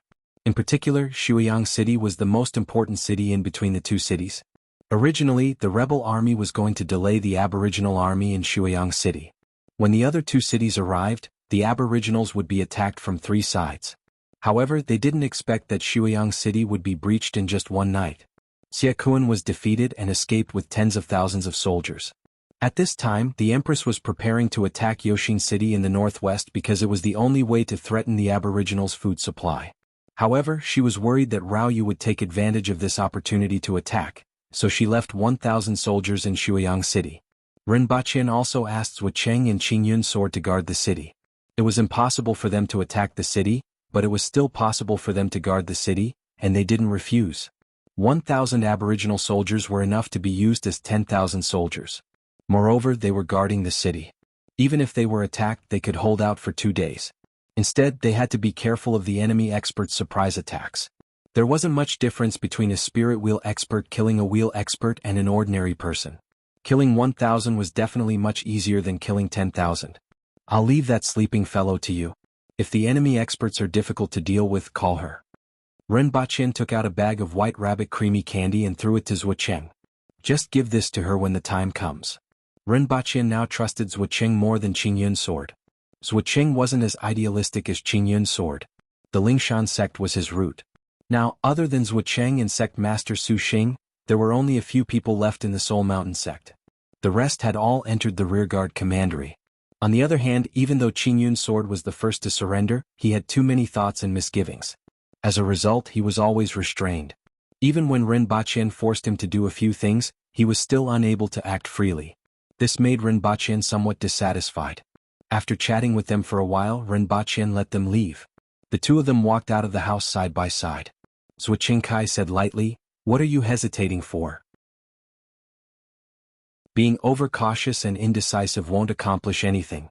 After he finished speaking, he did not look at Qingyun's sword's reaction and walked along the stone path, disappearing into the crowd in just a few steps. Qingyun's sword stood there in a daze for a long time before heading in another direction. Not long after the two of them left, Rinpoche followed the Empress's carriage out of the west gate under the escort of the army and headed northwest. "How long do you think it will take for Rao Yu to come?" the Empress asked faintly as she reclined on the animal skin and ate some fruits. "When we arrive at Yoshin City. The general guarding the city is Hong Cheng. As the saying goes, like father, like son, I believe he will be able to defend the city. Moreover, your Majesty has left 200 of your sharpest knives for him, which should be enough to deal with most situations." Rinpoche laughed. Furthermore, he had left so many skunk bombs. As he spoke, his gaze swept across the Empress's exquisite body, which was wrapped in a red muslin. The Empress said in an eerie voice, "If you continue to look, I will gouge your eyeballs out." She even licked her lips as she spoke, which made her look even more seductive. It was the complete opposite of her tone, which made people feel as if they had been doused with a bucket of water from a well. Your Majesty's appearance has already been engraved in my heart. Unless I gouge my heart out, Rinpoche said as he covered his chest. Qing Yuan and Hong Yuan stuck out their tongues. Sir Ren was still the most daring. The Empress glared at him fiercely. She liked and hated shameless Rinpoche at the same time. You dog, the Empress said with a soft voice and a soft gaze. Even though she said such vulgar words, her soft voice made people's hearts burn. Your Majesty, where did you learn this? If the officials in the imperial court heard this, they would definitely skin me alive. Rinpoche looked at the Empress's suddenly gentle face and asked with a smile. His fingers danced on the ground and jumped onto the back of the Empress's hand. Then the guards at the side saw a person fly out of the imperial carriage. Damn it. Rinpoche sat back on the fork-horned cow and muttered to himself. You were the one who seduced me, yet you kicked me out. Your tricks are getting more and more sophisticated. After walking for half a day, everyone stopped to rest at noon. Lunch was 4 fist-sized coarse grain dumplings and a little meat soup. Not long after everyone started eating, the periphery began to become chaotic. What's the matter? The Empress asked with a frown. Sir Ren. What happened? Hong Yuan asked Rinpoche. I will go and take a look. Rinpoche was about to go forward with a barbecued meat bun in his mouth when a Baihu ran to his side and said, Sir, a large number of poisonous insects have appeared outside. What happened? It should be the insect soldiers of the 6 doors. Since they are insect soldiers, there must be someone controlling them. Find them and kill them. Rinpoche said coldly. He had heard a little about the 6 doors, so he immediately calmed down. He walked forward as he spoke and found a tall figure standing outside the crowd, Qing Ping. He waved his long saber, and the ground in front of him seemed to have been plowed. All the soil was turned up, and masses of yellow and green liquid burst out of the soil. Rinpoche looked ahead with rapt attention and finally saw clearly. The ground in front of him was covered with snakes and insects of all sizes wriggling on the ground. There were spiders, snakes, centipedes, and unknown insects. It was colorful and densely packed, and it was disgusting. In particular, the rustling sound they made when they crawled made people's scalps go numb. Captain Qing, these insects should be controlled by someone. Listen and see if there are any strange sounds. Rinpoche said from behind Qing Ping. After speaking, Rinpoche listened attentively, but there were no strange sounds at all. There was only the rustling sound of crawling everywhere. Qing Ping slashed again, listened attentively, and then frowned. Obviously, he didn't hear anything either. Anyone who can find out who is controlling these poisonous insects will be rewarded handsomely. Rinpoche shouted to the people behind him. Sir, they might not be directly controlled by someone. A Baihu stepped forward and said, I found this. As he spoke, he took out a plant with fragmented yellow flowers in his hand. What's this? Rinpoche asked.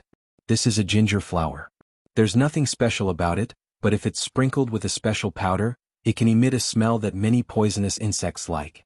The ginger flower that we found in our resting spot had been sprinkled with this powder. In other words, these snakes and insects weren't controlled by someone to attack us, but we blocked their way. How do you know all this? Rinpoche asked. When I was in the south back then, I coincidentally learned about some miscellaneous methods, the Baihu said. How did they know that we would rest here? Who found this place?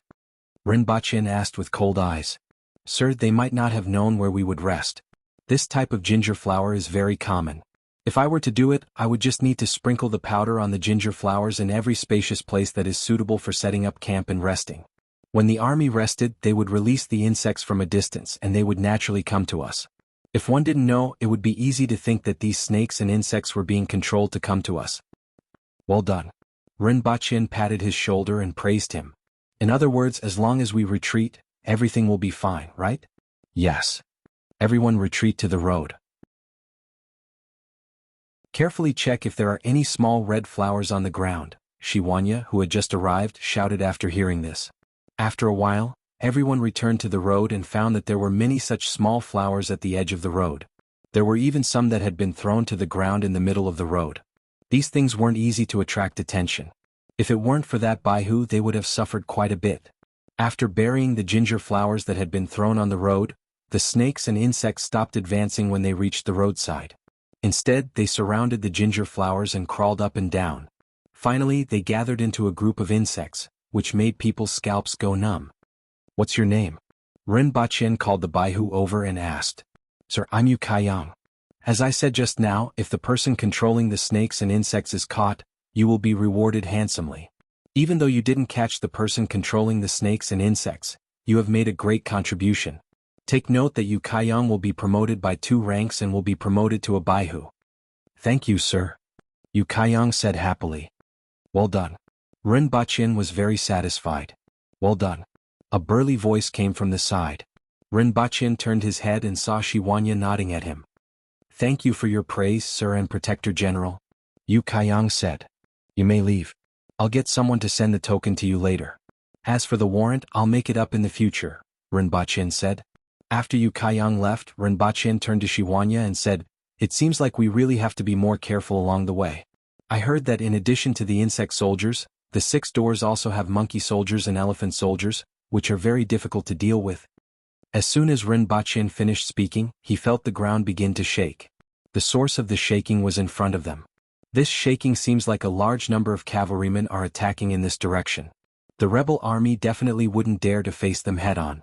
Since they aren't cavalrymen, it seems like they are elephant soldiers.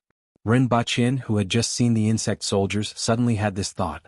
Since the insect soldiers had appeared, it was reasonable for the elephant soldiers to appear as well. If he and the others didn't notice the problem with the first wave of attacks with the insects, he was afraid that some people would be injured. However, they would eventually realize that the attacks on the road were relatively less and retreat here. After that, the elephant soldiers would charge over. If everyone blocked the path of the elephant soldiers, they would definitely suffer heavy losses. If they entered the bushes on both sides, they would become food for the insects. The other party's plan was really good. Ren Baqin looked forward as he thought about it. He then saw the behemoths, which were up to 6 meters tall and had tusks that were more than 3 meters long, charging in this direction.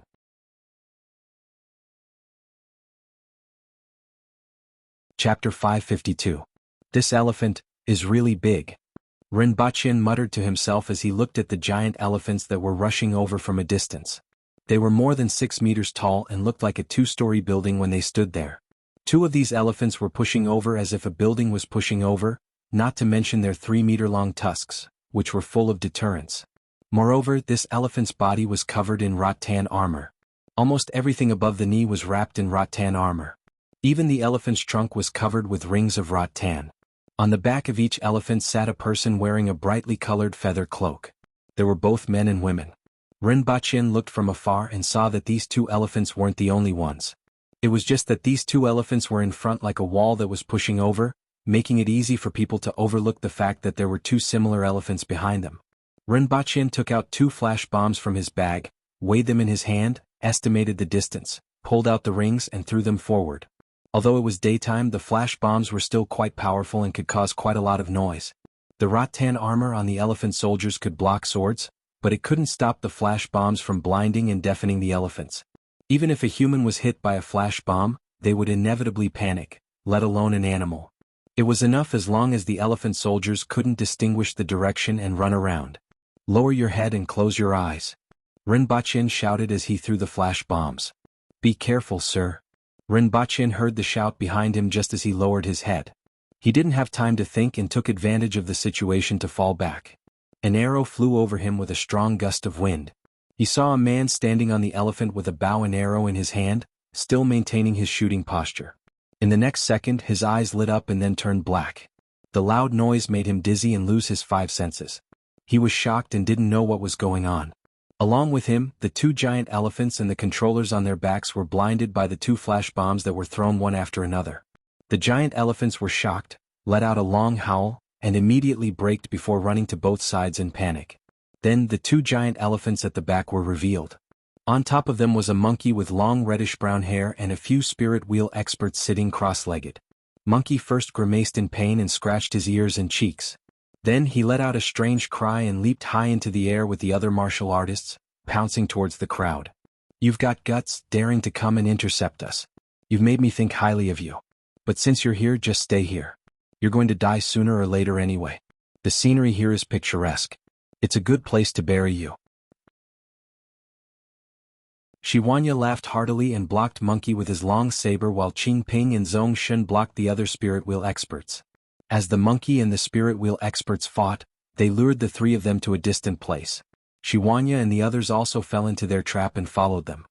Be careful of the surrounding forest and see if there are any monkeys. Rinpoche shouted as he grabbed 2 flash grenades in his hands.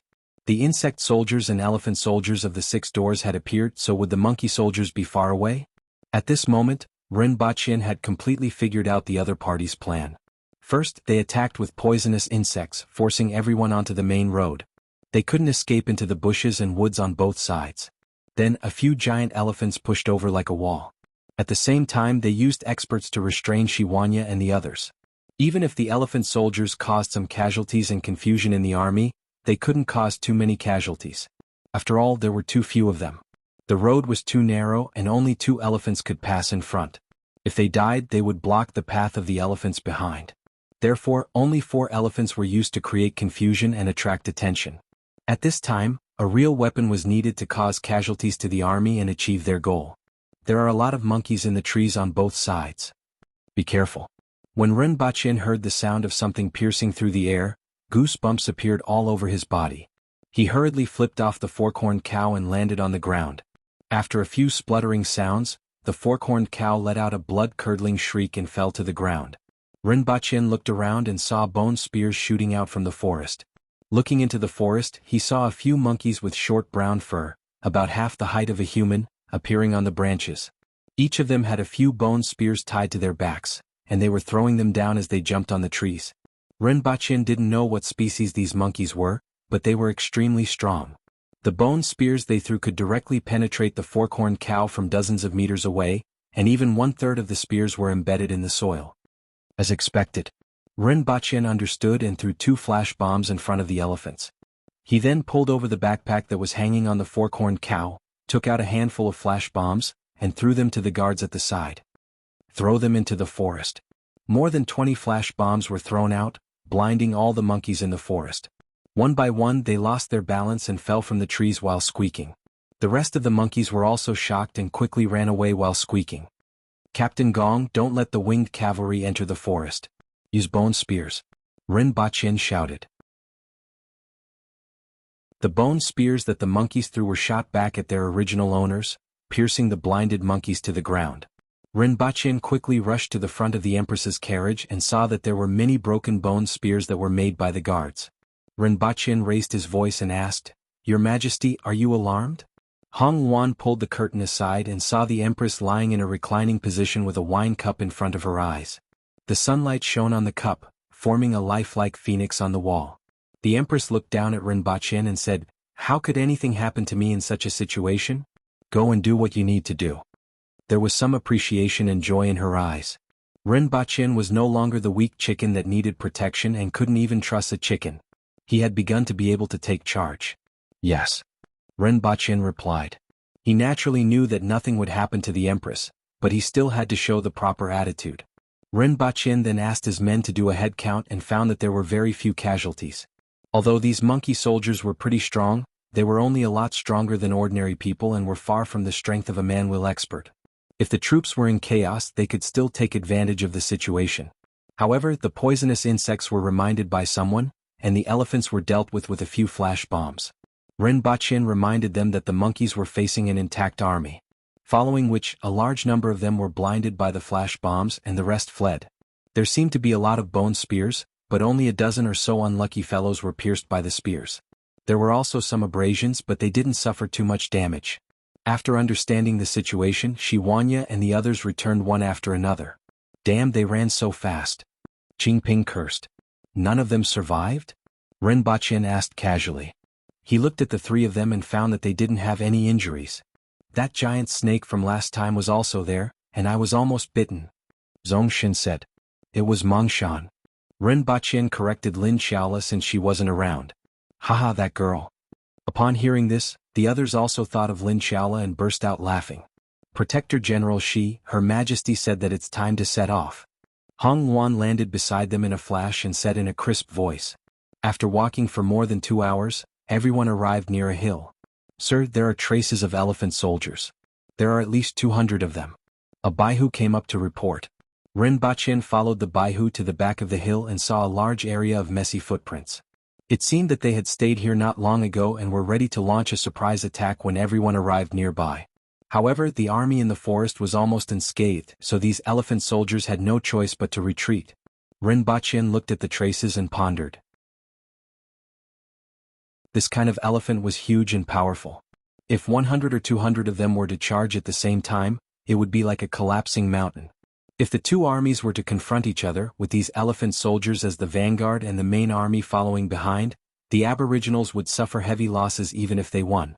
Fortunately, he had a lot of flash bombs on hand which were enough to restrain these elephants. However, after eliminating the 6 doors in the future, he would have to get his hands on their method of nurturing elephant soldiers.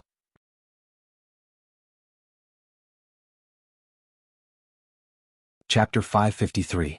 The Aboriginal army moved much faster than the ordinary army. After all, the weakest among them was a man-wheel expert, and their physical strength and speed were incomparable to that of an ordinary army. They traveled all the way until midnight, and they were already within 30 miles of Yoshin City. Next, they looked for a suitable place to set up camp. Since the other party had elephant soldiers and insect soldiers, they were more cautious this time. They found a place close to a water source and was on high ground. Then, they cut down all the sparse trees in the surrounding area, and everything within 4 to 5 kilometers could be seen at a glance. After setting up camp, everyone took the opportunity to rest. 2 hours later, the sky began to brighten. More than 10 kilometers away from where they set up camp, a small, inconspicuous city stood there. They only set up camp and rest at dawn. We should go out of the city to fight. A valiant-looking young man said as he looked into the distance. This person was the chief of the North Alliance, Tai Zai. He was frowning and holding his breath. Mr. Bu, please send the elephant soldiers to help us. Chief Tai, we don't know what they used to blind people. If they still have this thing, our elephant soldiers won't be of much use. Mr. Bu, who was wearing a colorful feather shawl, spoke up. His expression was similar to Tai Zai's. If it's a night battle or a city defense battle, the elephant soldiers won't be useful. The thing in their hands is even more powerful at night. Xie Kuan, who was in a slightly sorry state, said. His expression wasn't much different from the two people in front of him. I have already told you the details of the battle in Shuiyang City. Shuiyang City was defeated because we didn't expect the other party to have such a thing, and we lost the city wall almost instantly. In my opinion, the other party only set up camp near dawn and is preparing for another night attack tonight. What the chief said is highly possible. Tai Zai nodded in agreement. Otherwise, the army could usually set up camp and rest in the evening. Now they had traveled until late at night and only rested when it was close to dawn. With the speed of the Aboriginals, they could cover a distance of more than 10 kilometers in less than 4 hours. After resting for a while, they could attack the city. Presumably, the other party had this in mind. If you fight during the day, let's not talk about whether the other party will accept the challenge. As long as they send troops to kill you when you return to the city at night, so what? You will definitely lose. Mr. Ning said as he waved his fan nearby. Now he could only wave the fan to blow away the smell on his body so that he wouldn't feel so smelly. However, that suffocating smell continued to bore into the noses of the others. If it had been someone else, the 3 of them would have chopped them up and buried them 5 meters underground. What do you think, Mr. Ning? Tai Zai couldn't help but cover his nose, but it didn't improve much. We'll wait for them in the city tonight and we'll set fire everywhere. Once they are lured into the depths of the city, we will set fire to the city. Mr. Ning said. The 3 of them were shocked. What about the people in the city? When the time comes, the commoners will scatter and flee in all directions, which will also hinder their movements. The best outcome would naturally be for everyone in the city to die with the barbarians. As far as I know, this city originally had a population of 120,000, but now there are only 100,000.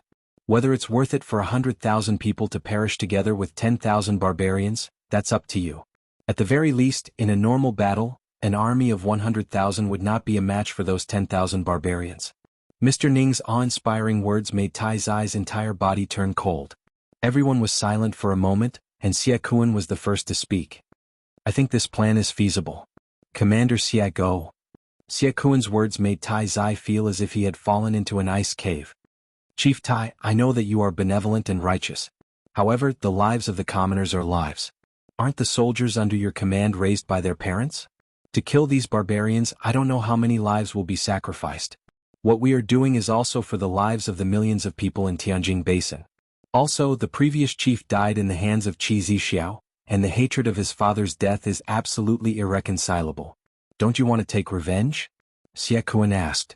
I want to take revenge and defeat those barbarians, but I can't do that. Tai Zai growled in a low voice. Then do you have any other ideas?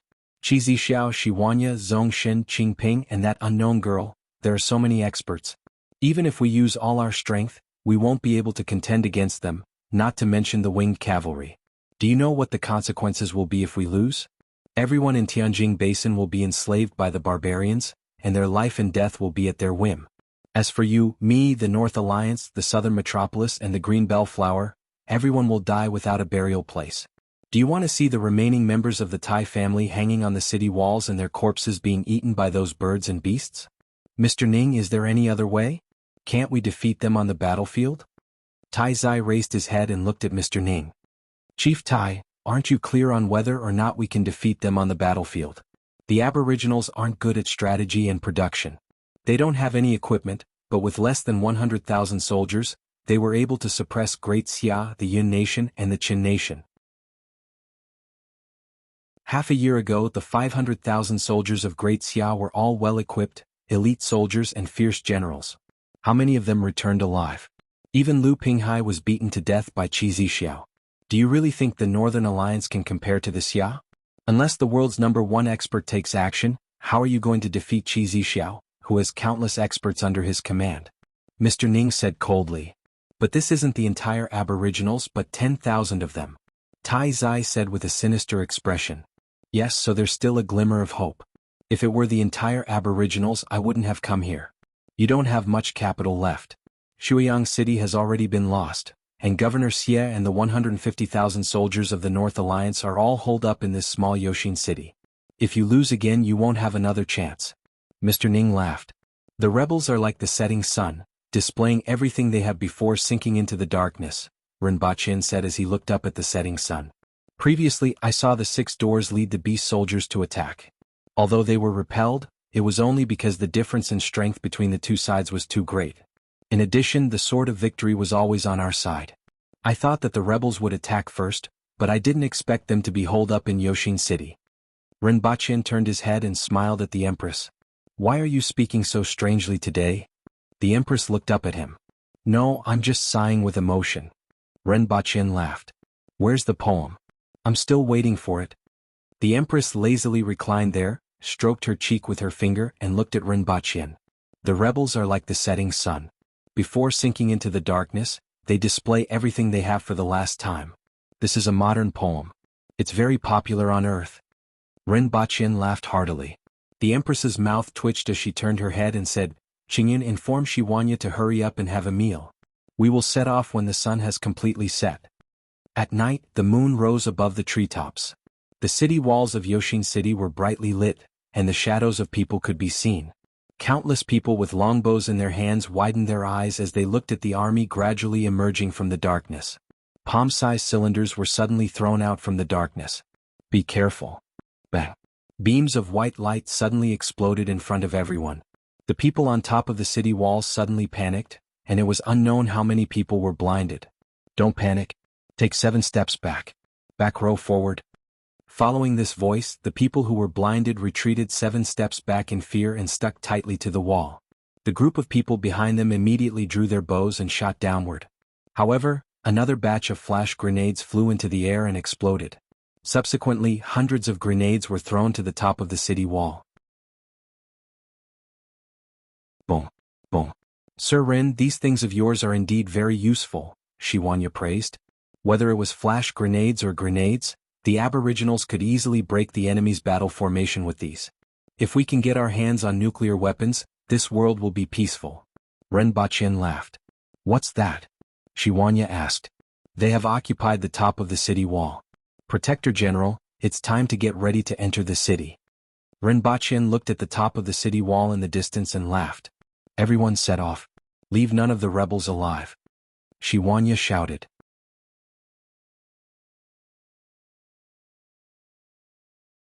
Chapter 554. At night, Yoshin City was filled with the sounds of fighting. Blood and limbs were splattered everywhere. The sound of steel knives cutting into human bodies made one's teeth ache, and the screams of dying stimulated one's eardrums and brain. Those screams could be heard clearly outside the city. Rinpoche and the Empress sat side by side outside the carriage, enjoying the night breeze and the smell of blood that came from afar. "Sing a song for me," the Empress suddenly said. "I know how to sing Twinkle Little Star." Rinpoche was excited. Tong Lan, who was in the distance, moved her ears.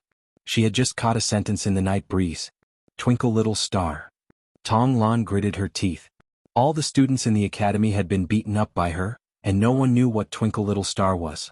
The Empress looked up at the night sky and said, "You sing and I'll listen." Twinkle, twinkle, twinkle, twinkle, twinkle, the sky is full of little stars shining brightly like many little eyes. Rinpoche hummed softly. The Empress didn't feel that the song was childish. Instead, she felt a different kind of warmth, as if she was listening to a ballad in her mother's arms. It was just that the memory was so long ago that she couldn't even remember it. When she heard this song, she suddenly recalled it from the depths of her memory. "After the war is settled, I want to go back to the mountains to take a look," the Empress said. "The 60,000 mountains?" Rinpoche stopped humming and asked. The Empress nodded slightly. "Why do you suddenly have such an idea?" "It is said that my mother's tomb is in the mountains and she hasn't seen what I look like now." The Empress was a little emotional, which was rare. "I will accompany your Majesty to take a look. However, in order to finish the war, Great Xia has to be scared," Rinpoche said. "Aren't you planning something with that person from Great Xia?" the Empress asked. "I told your Majesty that if Great Xia is in chaos, we will be safe. Furthermore, 100 million taels of silver can do a lot of things," Rinpoche said. The Empress nodded and didn't say anything else. "In fact, there is no need to finish the war. As long as there is a radio station, it won't affect state affairs." Rinpoche laughed. "We can't use it here," the Empress said faintly. Rinpoche opened his mouth. Who would have thought that Tianjin Basin would be so strange? Such a large area was actually a land of silence. At this moment, several figures passed through the city and rushed toward where Rinpoche and the Empress were. "Sir Rin, urgent news?" Zhuoleng landed in front of Rinpoche and the Empress and shouted. "Speak." "My lord, the news was left behind by Feng Ping Dao Hu Cheng." Rinpoche immediately thought of the person that Zhuoleng mentioned 2 days ago. He was a lieutenant under Tai Zai, and he didn't know why he had sent a message at this time. "The rebels are going to set fire to the city," Zhuoleng said coldly. When he saw the news, he was shocked. Then extreme anger rose in him. He was born and raised in Tianjin Basin. Although it was normal for two armies to use any means in a battle, he didn't expect them to be so ruthless. What are they going to do? Rinpoche's expression became serious. According to the information left behind by Hu Cheng, the rebels have placed mini fire starters everywhere in the city. Once they lure our army into the depths of the city, they will set fire to the city. I have already checked just now and saw oil cans and dry firewood in many places. Most of them are in some corners or courtyards. If one didn't know beforehand, it would be very difficult to discover them. Sir, most of the houses in Yoshin City are made of wood. Once the fire starts, it will be difficult to control. Not only will our army suffer heavy casualties, but even the people in the city will have a hard time escaping. The oil cans here were filled with animal fat. Didn't the people in the city evacuate first? Rinpoche was a little surprised. No, otherwise they would have realized something was wrong the moment they entered the city. They are really ruthless and vicious. Rinpoche suddenly laughed coldly. A cornered dog will do something desperate. These rebels are really crazy to want hundreds of thousands of people in the city to be buried with them. Sir, what should we do? Zhuoleng asked. Pass down my order. Everyone from the protectorate will first take away the oil cans on both sides of the main road, pile the firewood together, and leave someone to guard it to ensure that the army is safe when they evacuate. After that, use the main road as the axis and spread out in all directions, mainly searching for the oil cans, Rinpoche said in a deep voice. In a city like this, most people didn't die from being burned to death, but from suffocation due to the smoke. Even if they weren't burned, they would still die from inhaling large amounts of carbon monoxide, hypoxia, and other reasons. As long as the main road was safe, they could at least buy some time for the army to evacuate. After that, they would take away the oil cans in other places. Without the oil cans, even if the fire started, it wouldn't be difficult to clean up immediately. Yes. Your Majesty, what do you think? Rinpoche turned his head and asked.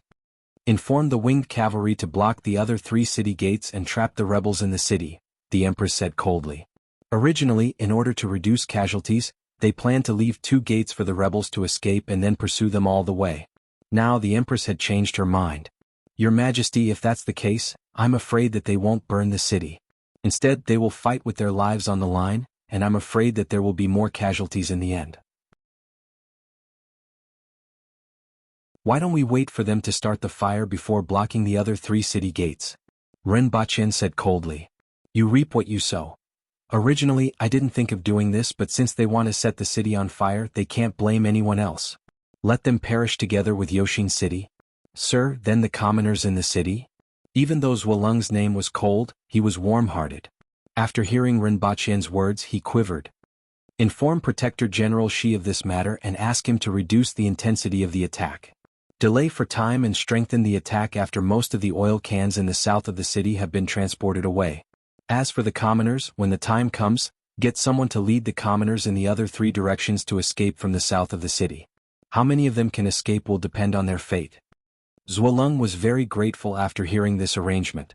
He didn't expect the 3 local powers to burn the city and let the hundreds of thousands of commoners die in the sea of fire just to prevent the aboriginal army from discovering the problem in advance.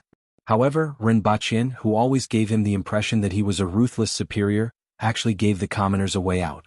Even though this would inevitably result in a lot of casualties, it could be said that countless people had already survived. Relay these words to Protector General Shi. Get people to keep an eye on the movements of the rebels from high ground. If they discover that the 3 gates are impassable after the fire starts and a large number of soldiers want to break through the south gate, intercept them immediately. As for you guys, after leading the commoners to escape to the south of the city, roam the city and kill small groups of rebels. Understood, sir, Zhuoleng replied. Regret.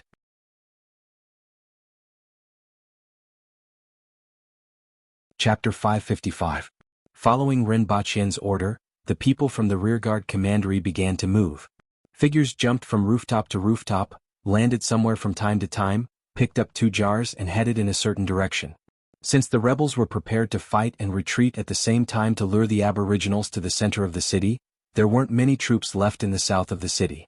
The people from the rearguard commandery didn't encounter any obstacles. There's 1 here and 2 in the northwest. An old man stood on the roof and pointed.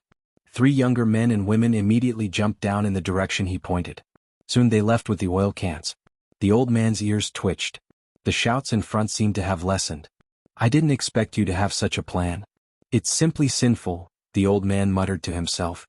As soon as he finished speaking, the old man jumped a few times on the roof. Then he looked around and found an oil can under a pile of firewood at the back of one of the courtyards. He placed the can on the roof and searched in other directions. Was there a sound on the roof just now? In the house below, a woman was huddled in the arms of a man with a terrified look on her face. Don't think too much.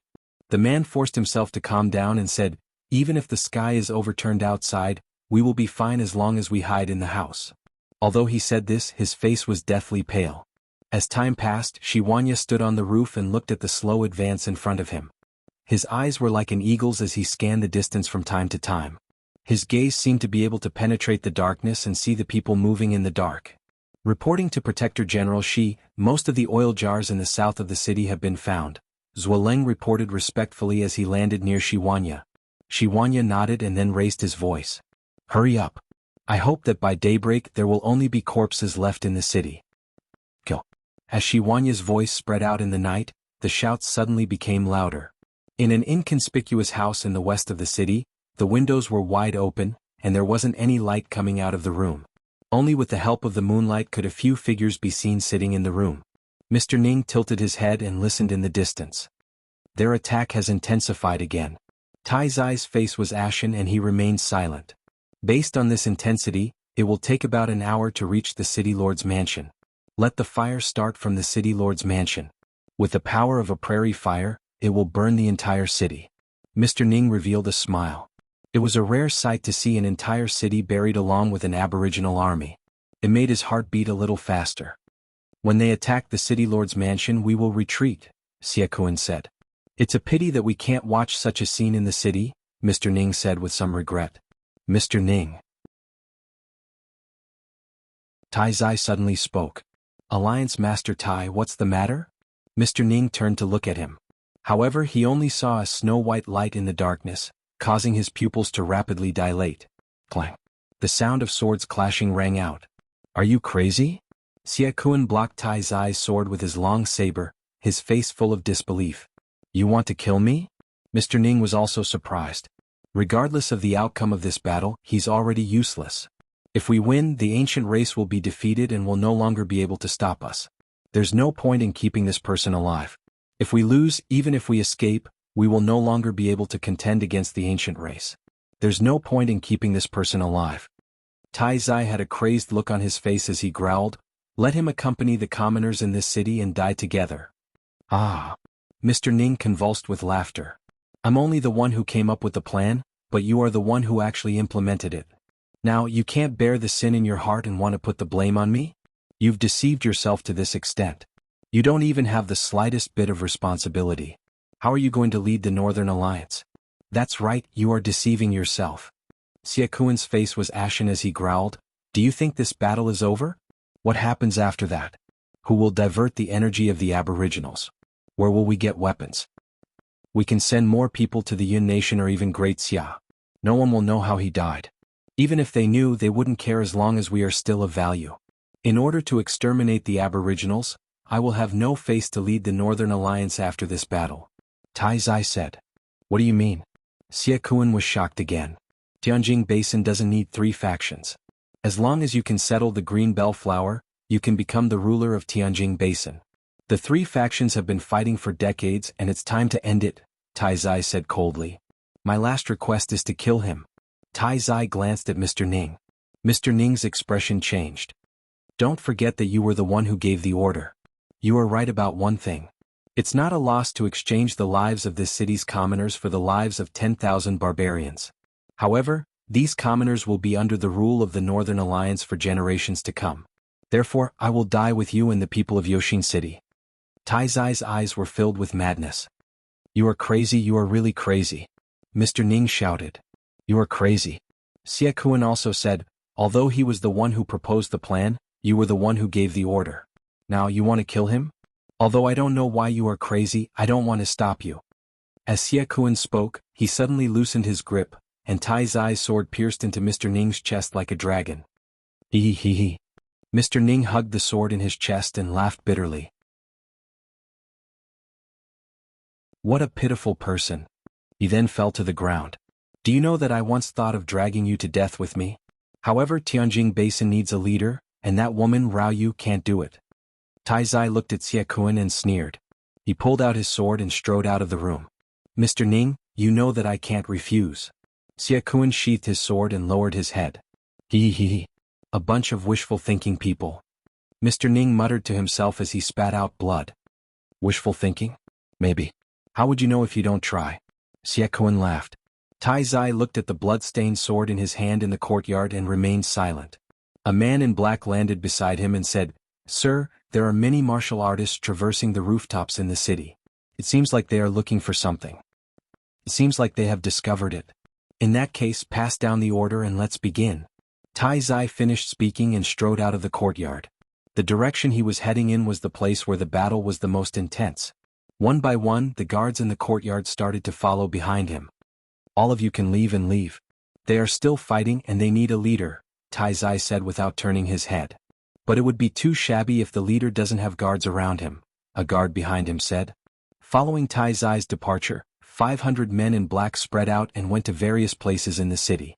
They took out cans of oil from under the pile of firewood in each corner and poured it on the firewood or on the rooftops.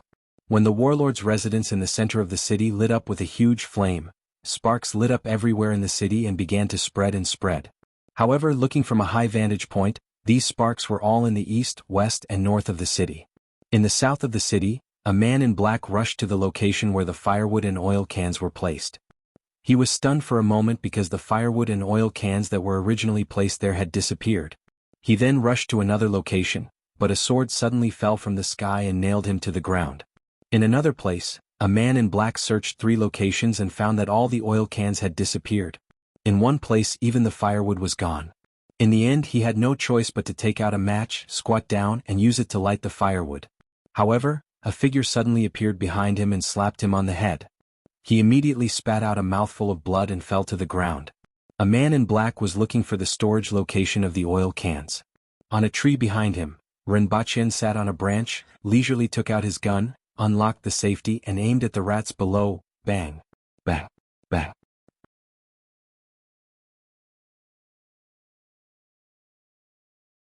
Chapter 556. Boom. The east, west, and north city gates of Yoshin City collapsed with a loud bang. Huge rocks smashed into the positions where the city gates had been. Under the despairing gazes of the rebel soldiers who were about to retreat, the city gates were firmly blocked. Move the rocks. We will all die if we don't get out. A person who looked like a general shouted from within the city. However, what greeted him was a series of grenades thrown from the city walls.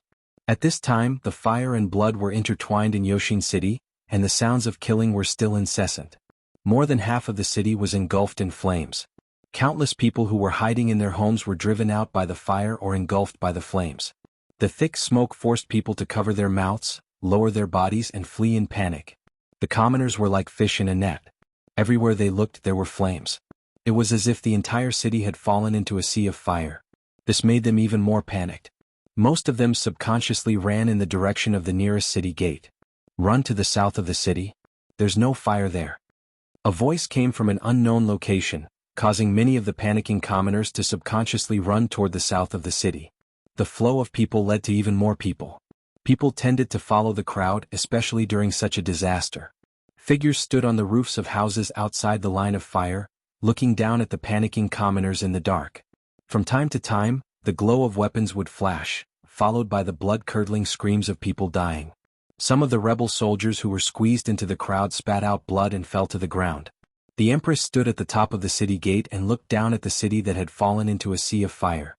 Rinpoche was half a body behind her. "Your Majesty, sir, the refugees are surging over," Zwelung said in a deep voice as he landed 10 meters away from them. "Open the city gate. Let them leave the city and send someone with a loud voice to tell them who started the fire," Rinpoche said.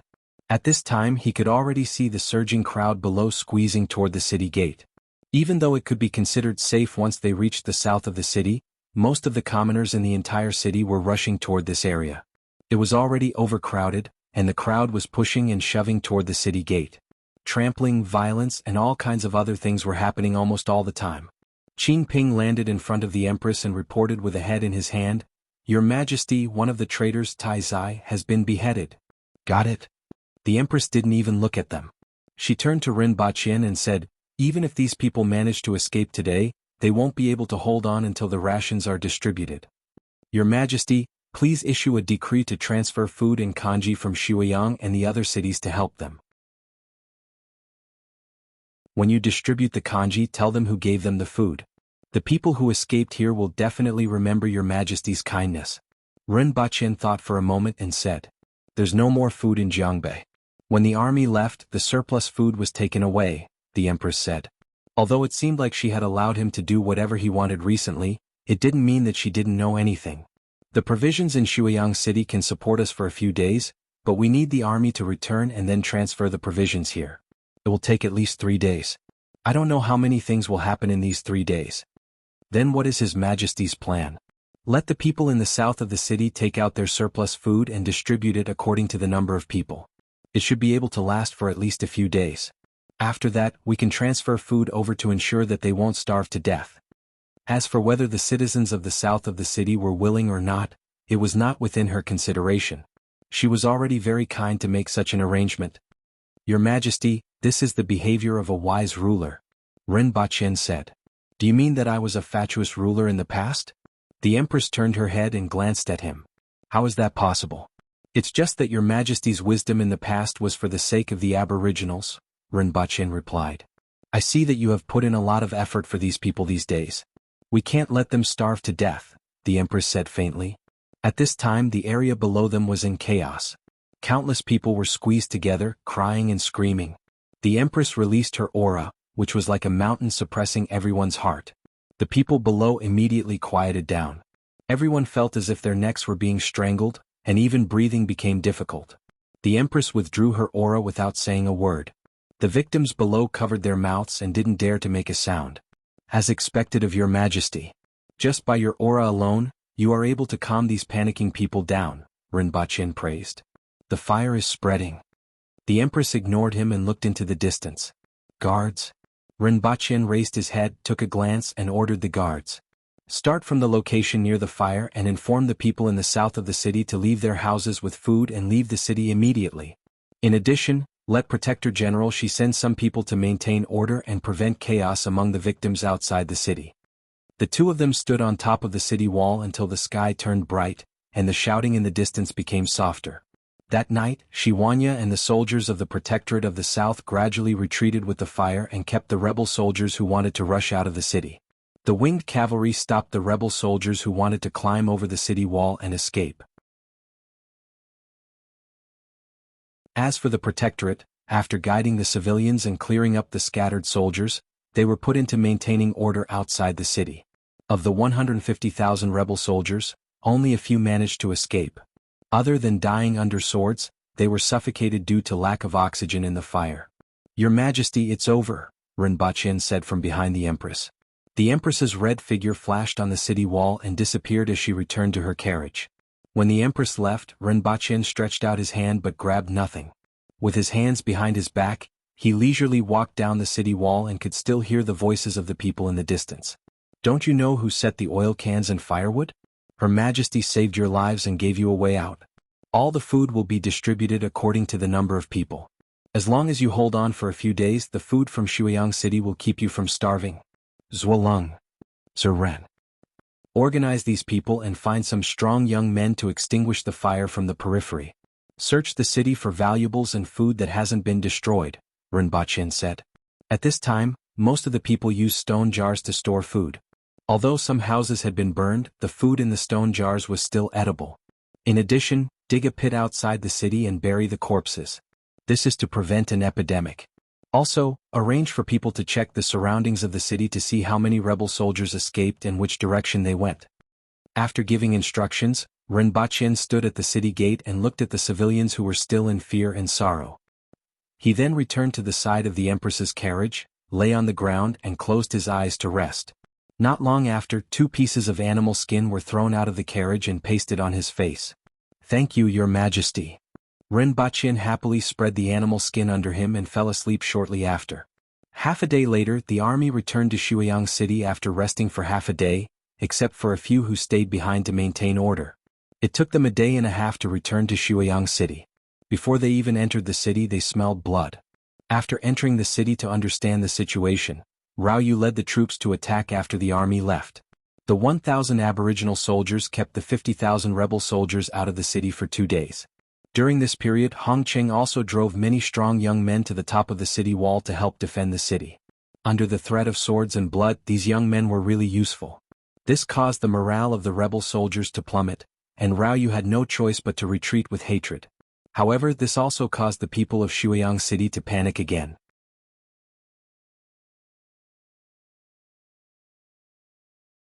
Chapter 557. The 3 of them aren't back yet? After returning to Earth, Rinpoche and the Empress took a plane back to Shanghai and found it strange that there were only 3 people in the villa. Even if they had to crawl, they should have crawled back to Shanghai in half a month, right? Not only did he buy plane tickets for them, but he also left 50,000 yuan for them. The simplest thing to do would be to take a taxi back to Shanghai. Moreover, the Messier 87 department was watching over them. Nothing could have happened. What happened? The Empress turned to look at him. Rinpoche explained the situation to her and she shook her head. Every member of the winged cavalry is a specially selected expert. They won't die even if they are thrown into a dangerous place, let alone on Earth. Although Your Majesty is very confident, your winged cavalry has now dropped from 1,500 to 700. Rinpoche thought to himself, but didn't dare to say it out loud. I'm not afraid of anything happening to them, but I'm afraid that something will happen to others, Rinpoche replied. This was what he was most worried about. Could the 3 of them be locked up in some secret base? An earth wheel expert with an IQ wasn't invincible in the city, but it was enough to make people tremble in fear. However, the crux of the problem was the word, IQ. Although the Aboriginals weren't fools, their brain structure was abnormally simple. Compared to the people on Earth, they were like pure lambs in all aspects other than killing people, and being cheated was a very common thing. The Empress snapped her fingers playfully. She rubbed her middle and index fingers together from the pad of her thumb like a sword, making the sound of a sword piercing through the air. Ren Baqin looked at the hole that suddenly appeared in the wall where the Empress's fingers were pointing and felt that the snapping of her fingers was so cool. She was indeed the Empress. I'll call the Messier 87 to see if they know their whereabouts. Ren Baqin thought for a while, took out his phone and called Yang Sr. Mr. Ren. Yang Sun sighed when he received Ren Baqin's call. Ever since he became the head of the Messier 87 department, he had sighed more often than he had in the previous half of his life. What's wrong? Ren Baqin felt that there was something wrong with Yang Sen's tone and immediately became doubtful. He wondered if the three fellows had caused some big trouble. Nothing much, Mr. Ren, you can speak, Yang Sen said. Do you know where my three subordinates, the ones I abandoned in the northeast? Ren Baqin asked. Mr. Ren, those are your subordinates. How dare you ask me where they are? And you don't have to be so confident in your tone, right? Yang Sen said, but he was relieved in his heart. Sure enough, the actions of those three fellows weren't his idea. Although Ren Baqin had already guessed it from their irregular movements and routes, he was sure of it after hearing Ren Baqin's words. He didn't have to wonder if there were any problems behind this. Minister Yang definitely knows more about this land than I do. Ren Baqin laughed. I do know where they are. Right now, they are guests of honor of the neighboring country's third fatty. Yang Sen opened his mouth and said, Pfft. Ren Baqin immediately spat. His voice rose an octave. What? Where's Sampanzi? Northern Dynasty? Third fatty? The northeast was indeed not far from there, but how did the three of them get there? How did he become that person's distinguished guest? What happened in the 2 weeks that he wasn't around? Why did they go to the Northern Dynasty? Ren Baqin asked with his eyes wide open. You have to ask them about this. That's all we know. However, I still want to say that these three subordinates of yours smashed a bathing center, a tea house, destroyed a drug trafficking den, 2 prostitution dens, and ran a red light 13 times on horseback. They also injured 7 policemen, 6 urban management officers, and 2 traffic policemen. Fortunately, no one was killed. Yang Sen said faintly. Ren Baqin's face darkened as Yang Sen spoke. After Yang Sen finished, Ren Baqin didn't know what to say. Ran a red light 13 times on horseback? Where did they get their horses from? They destroyed a drug trafficking den and 2 prostitution dens. Where did they go? He had lived on Earth for so long and had never come into contact with such things. Can you help me send a message to the three of them? Get back here? Ren Baqin asked with a black face. He wasn't going to go to the Northern Dynasty to get the three of them back. It was more reliable for the Messier 87 department to handle this matter. I'll try my best. You must bring the three of them back and tell them that Big Boss is going to skin them. Ren Baqin continued. I didn't say that. I didn't say that. The Empress looked indifferent. They are too troublesome. Ren Baqin didn't know whether to laugh or cry. If they are too powerful, give them a few whips. The Empress said. Ren Baqin grinned. Your Majesty, do you know what the word law means? Do you know how to write this word? Have you seen it before? Ren Baqin thought about it and sighed again. Well, what you say is the law. Ren Baqin sat back on the sofa and stopped thinking about those 2 people. He accompanied the Empress to play Honor of Kings, which he hadn't played for a long time. Half an hour later, a player on his side finally wailed, Brothers, do I have any enmity with you? Why do you keep tricking me? Why am I always on the same team as you? Ren Baqin thought about it and replied, This is love. Wolf. Brother, I'm still a child. Your love is too deep. It's better to be fair and share some with others. That person wailed. After teasing a few of their companions, the 2 of them went offline contentedly. They watched TV for a while, and Ren Baqin's attention was suddenly attracted by an advertisement for an educational robot. This suddenly reminded him of something. These days, he didn't have the time to teach those students, and it wasn't a good idea to let them wander around with the army. A few months of delay would be wasted. If he could get them a robot and find time to answer some of their questions, it would probably be much faster. After thinking about this matter, Ren Baqin immediately took out his phone and began to search for information about robots. He found out that robots on Earth had improved a lot in the past 3 years. Modern humans were getting lazier and had a higher and higher quality of life. The huge demand had driven the rapid development of robots. At the very least, the robot that he saw in the advertisement was from a company that he had never heard of before. He was surprised to find out that this company used to make inflatable dolls. This made his eyeballs almost fall out of their sockets. This company first made inflatable dolls, then adult robots. Now, even some foreign brothels used their robots to satisfy some customers, and the reviews were pretty good. Since last year they set up a new company called Linkage Intelligence and aimed at educational robots. Now, they mainly launched family education robots, and they had a good reputation in all aspects. Whether it was the voice recognition system or the conversation system, they were quite logical. Upon seeing this, Ren Baqin began to become interested in this company. However, they were currently making family education robots, which were far from what Ren Baqin wanted. Furthermore, they needed to rely on the internet. The basic requirement for the robot that Ren Baqin needed was to have its own database. As for the voice recognition system and the conversation system, he didn't need to worry about them as they could basically meet his needs. At the thought of this, Ren Baqin called the company. Whenever this happened, Ren Baqin felt that being rich was indeed a pleasant thing. This was especially true on Earth, where money could solve most problems as long as it was within the scope of current technology. For example, the current situation. However, he still needed to know the level of this company and whether it could meet his requirements. Otherwise, he would have to find another company. High-end robots had always been the target of the other party. After hearing Ren Baqin's request, they were very interested.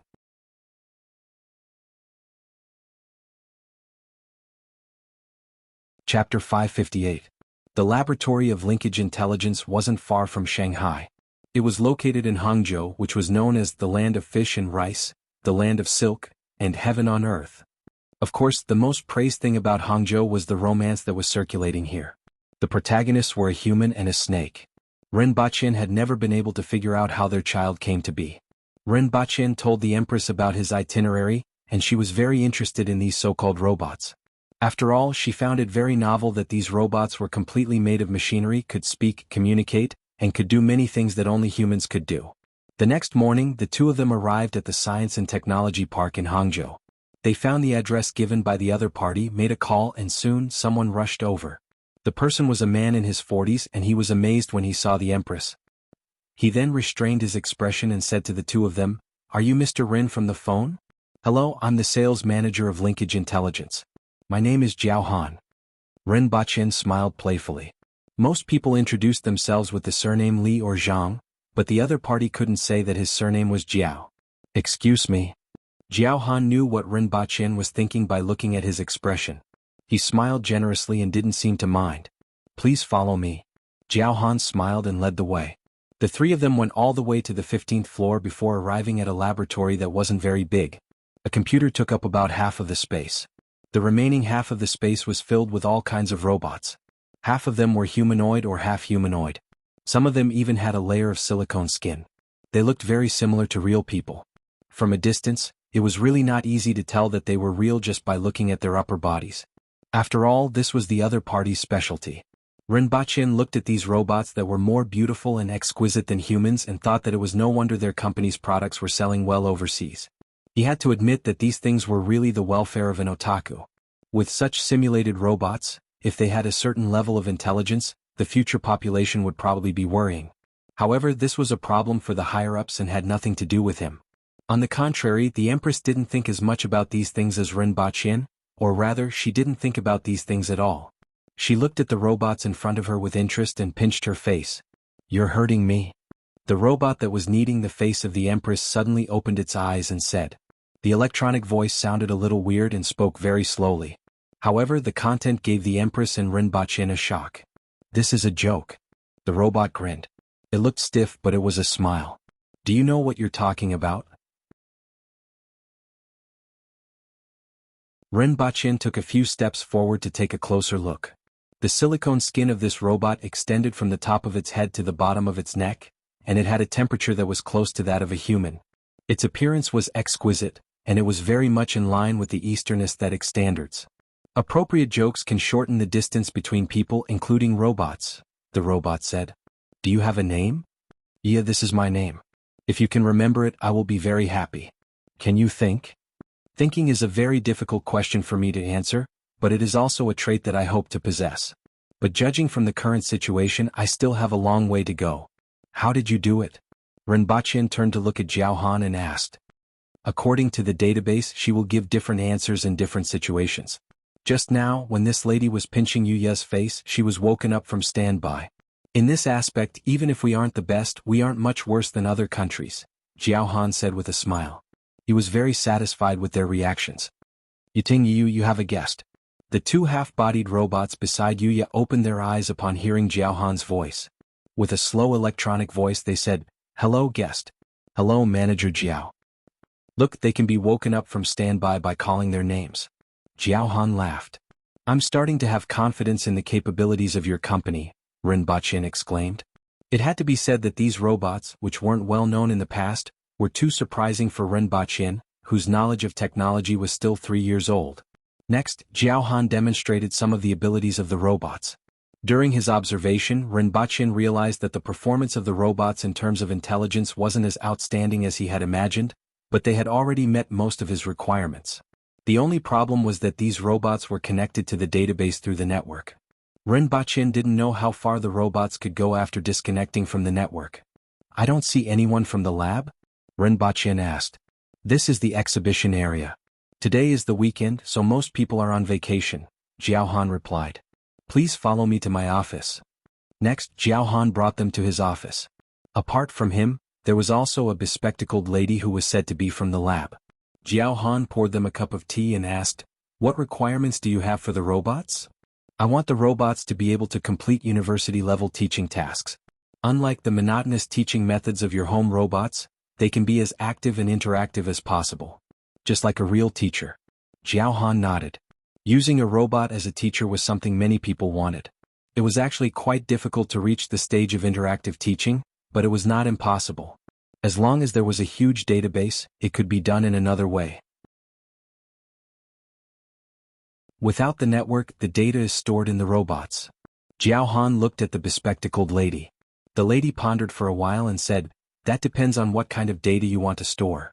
The amount of data can't be too large, or it will reduce other aspects of performance." The lady's voice was a little hoarse.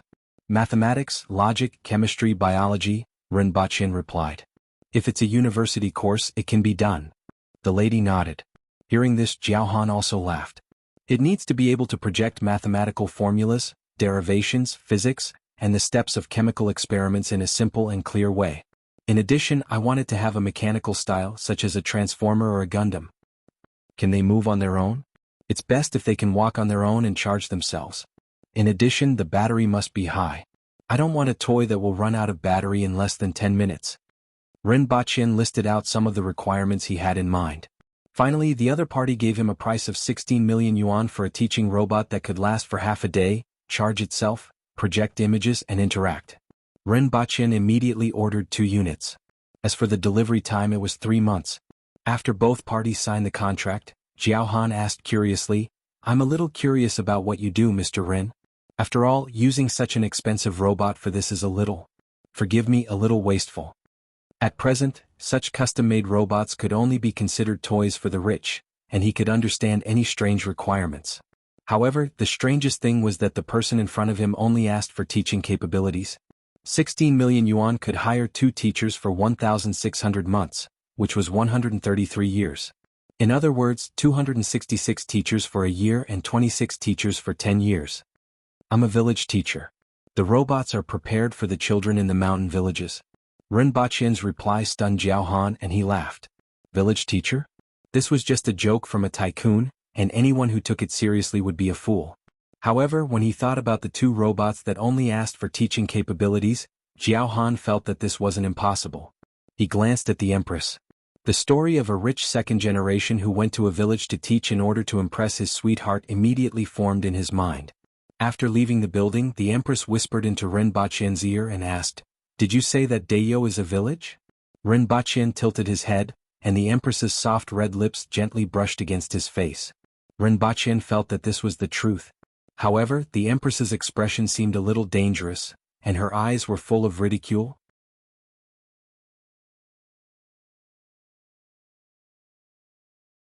Chapter 559.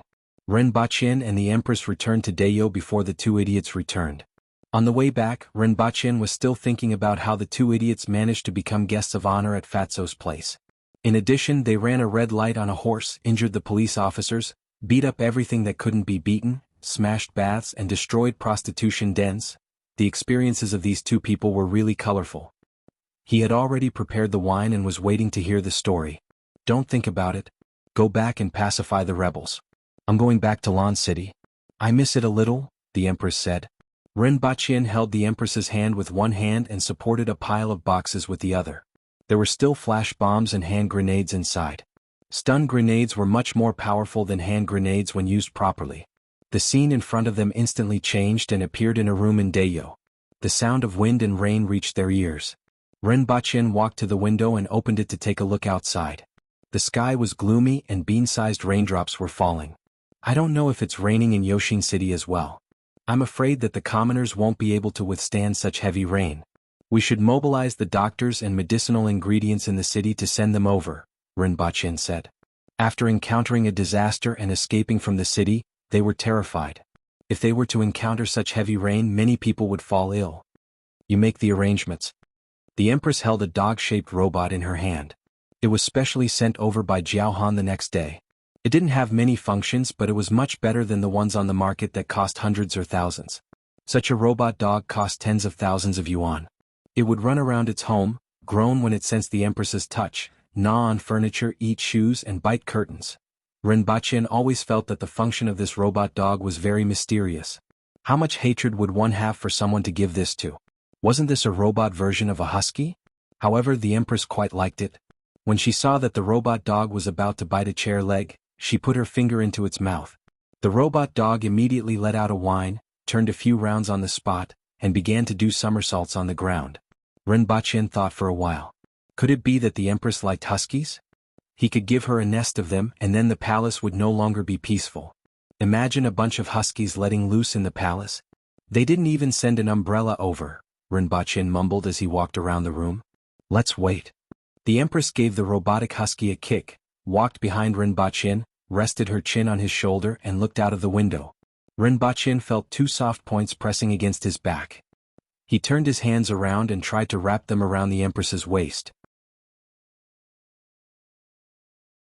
However, the Empress grabbed his hands and raised them to both sides like a cross. Or rather, Jack and Ruth at the bow of the Titanic. However, there was only a drain outside the window. If they wanted to jump, they could only jump into the drain. Your Majesty, this isn't fair. He turned his head, and the skin at the corner of his eye touched the Empress's forehead. Since when did you learn to say the word fair? The Empress moved her nose close to his ear, and her hot breath blew on the base of Rinpoche's ear. Remember, the strong don't need to be fair. Rinpoche deeply agreed with what the Empress said. From a personal point of view, fairness was something the weak would say when seeking to change their situation. The strong didn't need to be fair. However, from the country's point of view, there needs to be fairness. Otherwise, the country will fall into chaos. This is the reason why the emperor should be punished like the commoners. Who punished me? The Empress asked in a clear voice. Your Majesty is always right. If you have any doubts, please refer to the previous sentence. Rinpoche laughed. The Empress smiled as she rested her head on Rinpoche's shoulder. The two of them stood quietly in front of the window for a long time before seeing Qing Yuan come over with an umbrella to check if they had returned. The rain was heavy and the umbrella was for one person. Qing Yuan's clothes were mostly wet and stuck to her body. The Empress let go of Rinpoche, took a few steps back and jumped on the robotic husky with her toes. She immediately fell into her arms. Thank you, Miss Qing Yuan. Rinpoche opened the door and took the umbrella from Qing Yuan. He waved at the Empress and said, Your Majesty, I got someone to send an umbrella over. This umbrella can't withstand such a heavy rain, and I'm afraid that it will wet your clothes. After taking a few steps, he felt the raindrops hit his body along with the wind. After leaving the courtyard, Rinpoche found a guard to bring an umbrella to the Empress. He went to the courtyard where Wang Baobao was locked up and saw that fool squatting under the eaves watching ants move. He didn't care that his body was wet, and his thin clothes stuck to his body, outlining his bud-like figure. To put it simply, she was as flat as Lin Xiaola, with no breasts, no butt and nothing to look at. When Rinpoche returned to his courtyard, he saw Zuoleng standing outside with an umbrella and a sword in his other hand, blocking the raindrops brought in by the wind. Sir. When Zuoleng saw Rinpoche, he immediately kept his sword, and his body began to be wet from the raindrops. What's the matter? Rinpoche asked. There's news from Hu City, Zuoleng said. Come in and talk. Rinpoche brought Zuoleng into the house and asked him to wait for a while. He went to the back hall to change his clothes before coming out. What's the situation? Rinpoche asked. Previously in Yoshin City, he specially asked about Hu City, but there wasn't any news from him. He thought that Hu City had died in the chaos or in the fire. After all, Hu City wasn't very strong and was only at the advanced level of the man-wheel level. This kind of strength was considered pretty good during normal times, but he basically didn't have the ability to protect himself in a war. Ren Bachin didn't expect him to actually be alive. I received a secret letter a day ago. Xiakuan and Rao Yu have met up, and they are going to escape. Zuoleng took out a secret letter and handed it over with both hands. Ren Bachin took it and read it carefully. According to the letter, he escaped from the city that day and mixed with an army hidden outside. Under Xiakuan's lead, they passed through the mountains and forests, and it took them a few days to finally reach Chun City and meet up with Rao Yu. This army was the defeated army that Xiakuan had brought with him, and it had a total of 50,000 soldiers. In addition, there were the elephant, monkey, and insect soldiers of the 6 doors. Ren Bachin finally found out the number of elephant soldiers of the 6 doors, which was close to 300. He had to admit that this was a pretty good combat power. However, the soldiers were in a state of panic and there were many deserters. There were about 45,000 soldiers left. After meeting up with Rao Yu, there were another 150,000 soldiers. However, both sides didn't dare to confront the aboriginals in Chun City and were preparing to retreat to the south. There were only 3 reasons. The first was that they hoped that the aboriginals would divide their forces and occupy the various cities, but this possibility was slim. Before the situation was completely pacified, it was impossible to divide their forces and give the aboriginals an opportunity to take advantage of them. The second reason was to lengthen the aboriginals' supply line. After all, the aboriginals ate a lot of food. Even if they were resupplied from the various cities, the supply line would be extended, and the aboriginals' target was the supply line.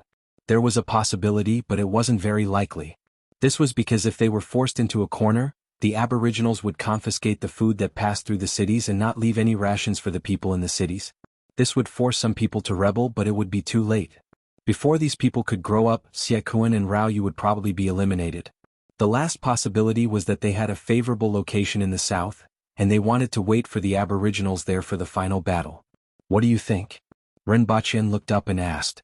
Their target should be De Yunza. Zuoleng immediately voiced out his thoughts. What's that place? The lair of the 6 doors is nearby, and De Yunza is a swamp. It's said that it's very dangerous. Less than 30% of the people who go in can come out alive, and most of them die inside. It seems like it's here. Ren Bachin knew that he had guessed correctly. The 6 doors should know this place very well and know which places were dangerous and which were safe. If the aboriginals rashly went in, they would probably suffer great losses. If they didn't go in, they couldn't possibly keep waiting outside, right? Wait until they ran out of food and starved to death? At this thought, Ren Bachin got up and went out to look for the Empress. He told her about the secret letter and his conjecture. Your Majesty, I suggest that General Gong and the winged cavalry immediately set off to intercept them. We can't let them enter De Yunza. At the same time, Protector General Shi, Deputy Protector General Zong, Captain Qin, and Lin Xiaola will also go together. The other party has 3 strange beasts and 6 spirit wheel experts. I'm afraid that Protector General Shi and the others won't be a match for them.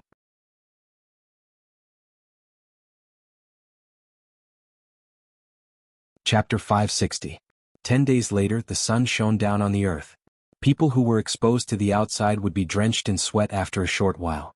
The Empress, Shi Wanya, Zong Shen, Qing Ping, Gong Zheng, Ren Bachin, and many winged cavalry warriors were waiting in the forest halfway up a hillside. It's too hot. It's either a heavy rain or a scorching sun. Ren Bachin moaned as he enjoyed the coolness of the shade of the trees. After 10 days of relentless pursuit, he had finally caught up to the rebel army. However, even though he had returned to Earth twice in the past 10 days, he had almost lost a layer of skin. As soon as he entered the forest, he fell to the ground and refused to get up. Sir Ren's body still needs to be trained. Shi Wanya said faintly. Apart from him, the others were basically unaffected. Yes, I haven't trained you for a long time and you have been slacking off. This time, I will start training twice as much every day when I go back.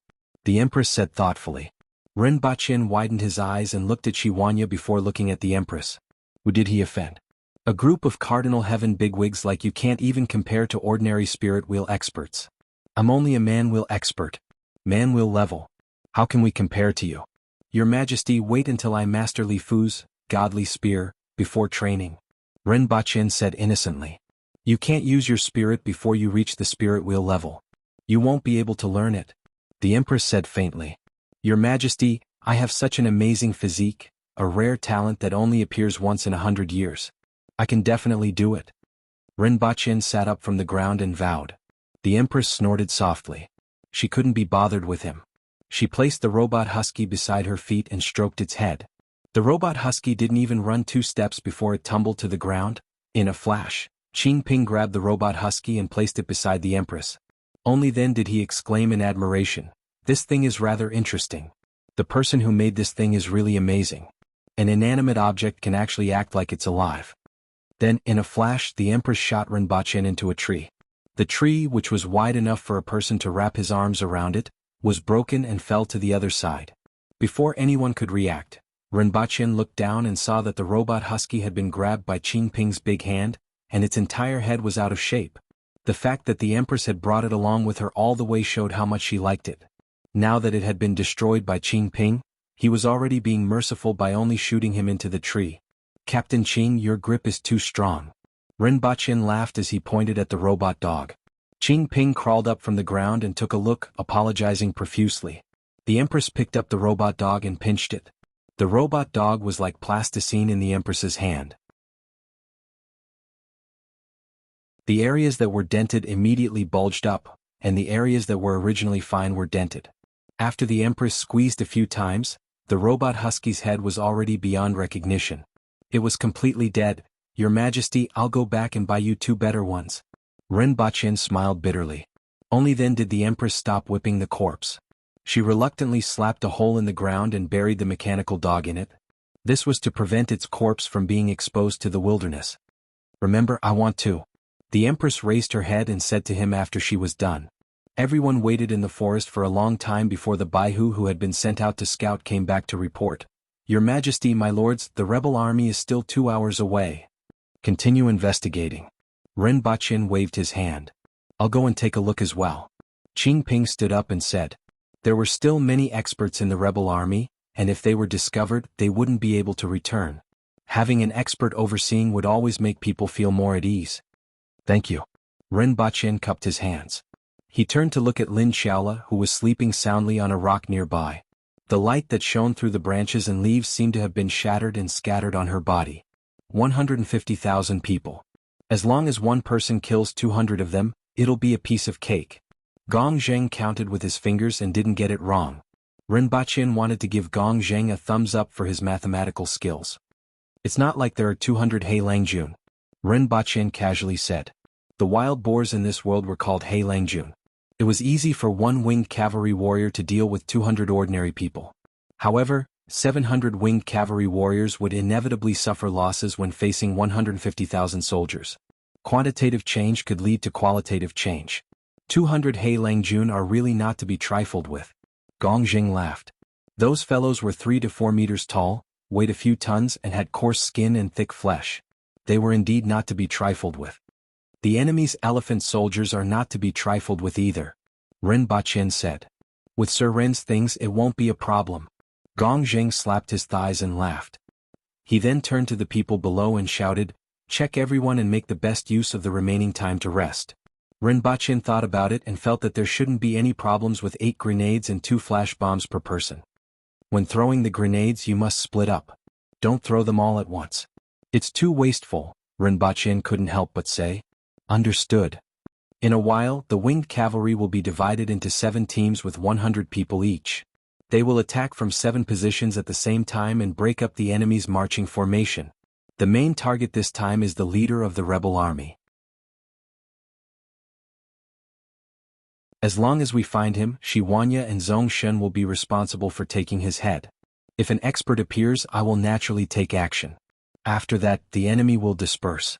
Then we will clean up the periphery and tear apart their flesh bit by bit. There's no need to fight recklessly. In particular, if we encounter a large group of defeated soldiers, we must retreat after one attack and move around the periphery. When there's an opportunity, we will kill them with one blow. Finally, try to drive them in one direction. If they split up and escape, it will be troublesome to find them, the Empress said. This was the tactic that they had been studying along the way. Of course, Even though this type of wolf pack tactic wasn't in line with the Aboriginals' combat habits, everyone felt that it was worth a try when they thought about the pitiful number of winged cavalry warriors. After another hour, the winged cavalry scattered and hid in trees or other concealed places. There was a distance of 200 meters between each team of winged cavalry. Following them were the mounted scouts of the rebel army. However, they didn't expect the Aboriginals to receive the news and go around in front of them. They had always been wary of the pursuers behind them and not the interception in front of them. As a result, the mounted scouts only did a simple check and went back to report. The Empress was sitting on a tree branch about 7 meters in the air and swinging her legs in boredom. Rinpoche was hanging from her leg and swinging his leg in the wind like a hanged ghost. "Are you coming up?" The Empress looked down at Rinpoche. "The view here is good." Rinpoche followed the Empress's legs in an arc in the air. He suddenly thought of a song, "Let's paddle." However, the view here was good, and he could see the official road clearly through the gaps between the branches. He couldn't see anything from the Empress's position. As for looking up, the Empress's leg was pressed against the branch, so he couldn't see anything. At this moment, under the sun, an army was marching forward with heavy footsteps. The defeat and the continuous days of walking had caused the morale of the rebel army to hit rock bottom. The 150,000 soldiers stretched for dozens of kilometers, and they couldn't see the end of the army. Everyone waited until the sky turned dark, and only half of the rebel army had passed. At this time they were in the middle of the rebel army. However, the leader of the rebel army was nowhere to be seen. Rinpoche swung up from the branch and let go of the Empress's leg. She grabbed his arm in midair and pulled him to sit beside her. "Your Majesty, do we continue to wait or use another tactic?" Rinpoche asked. Previously they had already predicted 2 scenarios. The first was that they didn't find the leader of the enemy. They would charge forward and kill one wave before retreating. They wouldn't want unnecessary casualties. Just like hunting a powerful beast in the mountains, they would exhaust their blood and strength bit by bit. There was still a 5-day journey from here to Jianghu, which was enough to drain their blood dry. Everyone hoped for the second scenario. As mentioned above, they would immediately find the leader of the rebel army, launch a surprise attack and behead him. Then they would defeat the rebel army in a wave of attacks and finally pursue and kill them. "I'm hungry." The Empress looked at him first. Rinpoche took out a Snickers bar from the bag at his waist and stuffed it into the Empress's hand. "Your Majesty, have some dessert first." Lin Xiaola, who was on the tree beside them, perked up her ears. She stepped on the tree and landed on the one that Rinpoche and the Empress were on. She hugged the tree trunk with both hands and looked at the bag at Rinpoche's waist. The Empress took the Snickers bar and instructed, "Inform Gong Jing not to act rashly. Wait until nightfall to investigate." Rinpoche grabbed a handful of candy and gave it to Lin Xiaola. "Did you hear that?"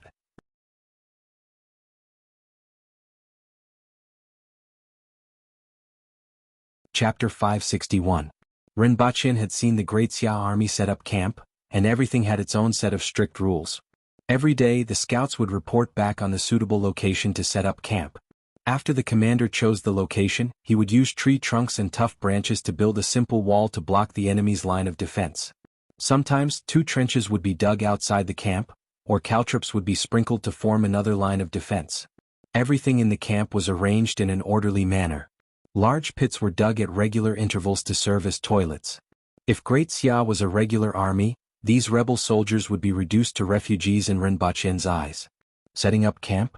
No. Public toilets? Similarly no. Dozens of rebel soldiers surrounded the bonfires below, all of them lying on the ground in a disorderly manner as they rested. If anyone wanted to go to the toilet they would do so in the wilderness. Rinpoche rubbed his chin. With the quality and morale of these rebel soldiers, a single charge from the Protectorate of the South would probably be enough to defeat them. After pondering for a while, Rinpoche turned his attention back to the Empress. At this moment, the 2 of them were sitting side by side on a tree branch. The surroundings were dark, and the rebel soldiers were noisy at the foot of the mountain. It was quiet on the mountain with the occasional sound of beasts. Rinpoche leaned to one side and nudged the Empress with his shoulder. "What's the matter?" The Empress opened her eyes and looked over. "It's nothing." Rinpoche smiled. After a while, he nudged the Empress with his shoulder again. The Empress narrowed her eyes and looked at him. Her gaze was so clear that it was as if she could see through his heart. She didn't say anything and directly grabbed his collar, lifted him up and shook him until his entire body went limp. Only then did she place him back on the tree branch. She used 2 fingers to gently clamp his clothes to prevent him from falling down. Rinpoche couldn't possibly say that he was just fooling around. His entire body felt numb as he leaned on the Empress's shoulder and said, "I just feel that it's pretty good to sit here quietly with your majesty." The Empress let out 2 soft snorts. "The moonlight is so beautiful." The Empress looked up and saw that the canopy of the surrounding trees blocked most of the sky, so she couldn't see the moon. She removed 2 fingers from Rinpoche's clothes and pulled his face, asking, "Where's the moon?" "In my heart." Ouch, ouch, ouch, ouch, ouch, ouch. Rinpoche was halfway through his sentence when he felt the Empress's fingers exerting more force. After another 4 hours, it was already late at night. Finally, he received news from the north. Using his binoculars, he observed that there was a place in the north where there were more carriages near the bonfire. He also saw a person who looked like Raoyu. After all, women with that kind of body shape were rare and even rarer in the army. That's it. The Empress immediately decided. "Your Majesty, why don't we have Protector General Shi and the others make a move first and see if they can lure out other fish?" "All right." The Empress carried Rinpoche and landed under a tree. Under the guidance of the person who came, they arrived more than 5 kilometers to the north and found Shiwanya and the rest. Rinpoche took the binoculars and looked in the direction that they were pointing at. There was a relatively large open space with a bonfire in the middle and many carriages parked around it. The campfire was surrounded by female guards, and there were also people patrolling the area. The security here was much stronger than in other places. "Raoyu should be here." Rinpoche nodded. Among the 3 factions, the Green Bellflower had the most women. This subject request for battle. Qing Ping cupped his fists and said, "Has the winged cavalry made the arrangements?" The Empress asked. "Your Majesty, it has been arranged." Gong Zheng, who rushed over, said, "Prut." The Empress flicked her skirt. The surrounding people seemed to have received a signal and immediately looked murderous. Qing Ping cupped his fists at the Empress. Carrying a mace that was 1.2 meters long and 30 centimeters in diameter, he jumped down. First, he approached the other party's carriage. Following which, he leaped tens of meters into the air from a tree. His whole body erupted with vigor and he smashed down like a meteorite. As Qing Ping's aura exploded, the carriages below exploded and figures scuttled out. Among them was a tall and fat woman, Raoyu. She was carrying a pair of golden scissors and dodged with agility that didn't match her figure. Boom. There was a loud sound in the dark night. With Qing Ping as the center, a large crater with a radius of tens of meters formed. Whether it was the horses or the people inside, they were all turned into minced meat. "Is Qing Ping? Be careful." When Raoyu was running for her life just now, she caught a glimpse of Qing Ping and hurriedly shouted, "You actually chased after me?" She then asked Qing Ping with an ugly expression. "Ah, I'm here to take your head." Qing Ping stood in the large crater, laughed and jumped out. With a swing of the mace in his hand, the guards in front of him were swept away like broken dolls. With a sweep, Qing Ping leaped again and smashed toward Raoyu. Rinpoche looked at Qing Ping's jumping figure from the mountain and felt that he was a jumping barbarian. Raoyu nimbly dodged again and then retreated to the back. 2 elders blocked Qing Ping's way. "Where are Shiwanya, Zongshen and Qi Zixiao?" Everyone turned their heads and looked around, trying to find out where the others were. Everyone knew that Qing Ping couldn't possibly be here alone. With that, Shiwanya and Zongshen walked out of the forest step by step with the aura of a towering mountain. "We are here on Her Majesty's orders to wipe out your traitors. Why aren't you giving up?" Even though they already knew that Qing Ping wasn't alone, everyone's expression changed when they saw these 2 people. There were 3 Cardinal Heaven experts and they were the ones in front of them. Previously in Wu City, it took 9 people to fight them to a draw. Now that Qingyun's sword and Zhucheng, who had condensed their heaven-grade weapons, had surrendered to the other party, the remaining 6 spirit wheel experts of the rebel army wouldn't be a match for these 3 people. If it weren't for the 3 strange beasts, these people would have to think of a way to escape. "The rest of you, come out together." "Where's Qi Zixiao?" 4 more people appeared beside the 2 spirit wheel experts. Now all 6 of them were present. "You are just a bunch of thieves. Why do you need Her Majesty's help?" Shiwanya laughed. "I have nothing to say to you. I'm here to take your heads." After saying that, he placed the long-handled broadsword at his side. With a stomp of his foot, the broadsword swept toward the necks of the 6 people. Only a faint white line could be seen in the night. These people couldn't even feel the slightest sound of the wind. Seeing this broadsword, their expressions changed drastically and they retreated. After the broadsword, there was a boom in the air. It was as if even the air had been cut open. At this moment, the air collided with each other. Zongshin also made a move at the same time. His body suddenly leaped, and everyone felt that it wasn't a person but a huge saber-toothed tiger that leaped over. The broadsword was the saber-toothed tiger's fangs. If they were slightly slower, they would be buried in the tiger's mouth. Die, you traitor. Qingping passed two people and rushed toward Raoyu. At this moment, Raoyu had already retreated 100 meters. Hundreds of guards stood between them, but as Qingping waved his mace in the air, they were sent flying to both sides like broken dolls. Tisk tisk. Raoyu's guards were all women with beautiful faces and good figures. Under the hands of this boorish Qingping, they couldn't even be seen as human beings. Why haven't those three strange beasts come out yet? They can't have run away, right? Rinpochen muttered as he watched. With the momentum of the three of them, as long as the other party wasn't too far away, they would immediately be discovered. With the speed of these experts, it would only take a moment for them to arrive.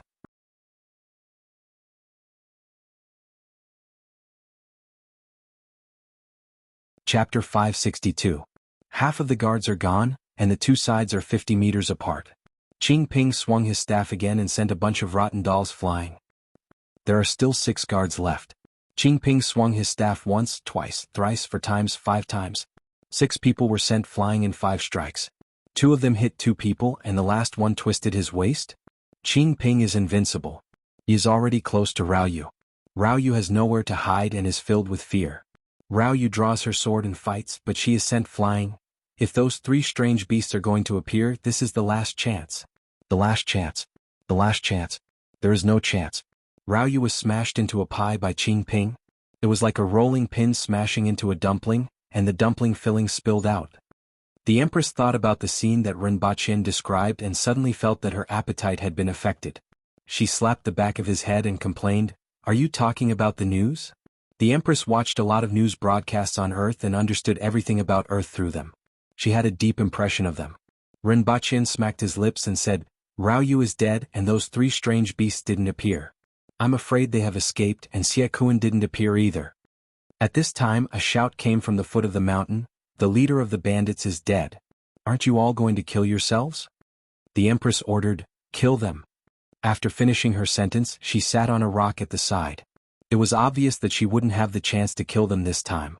Gong Zheng gave the order, and many winged cavalry warriors charged toward the panicking rebel soldiers. Before they could get close, flashbangs exploded in front of them one after another, blinding them. The aboriginal soldiers wore a monocle on one eye.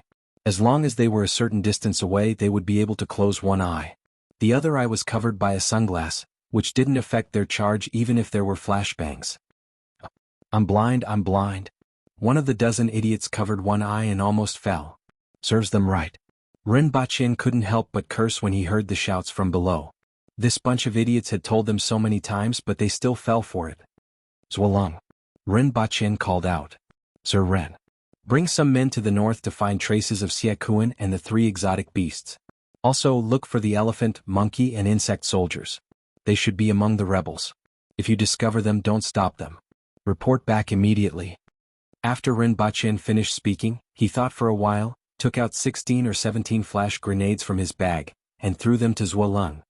Use them to defend yourself. When you use them, remove the ring and throw them in front of the opponent. Thank you, my lord.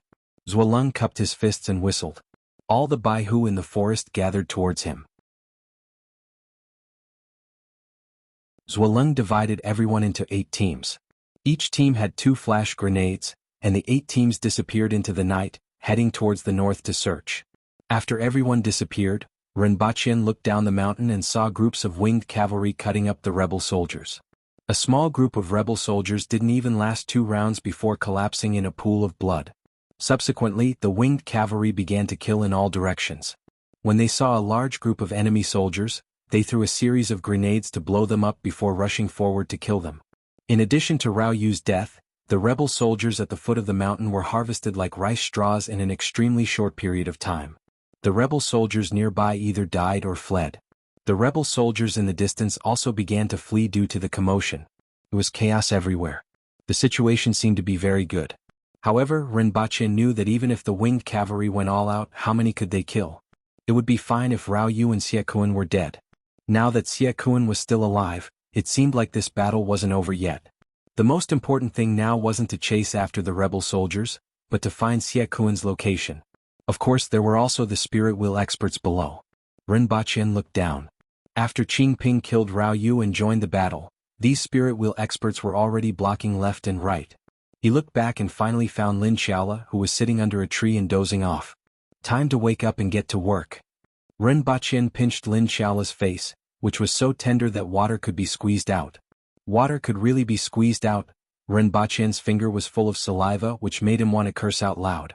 He conveniently rubbed Lin Xiaola's body twice to get rid of the saliva. There are 6 spirit wheel experts below.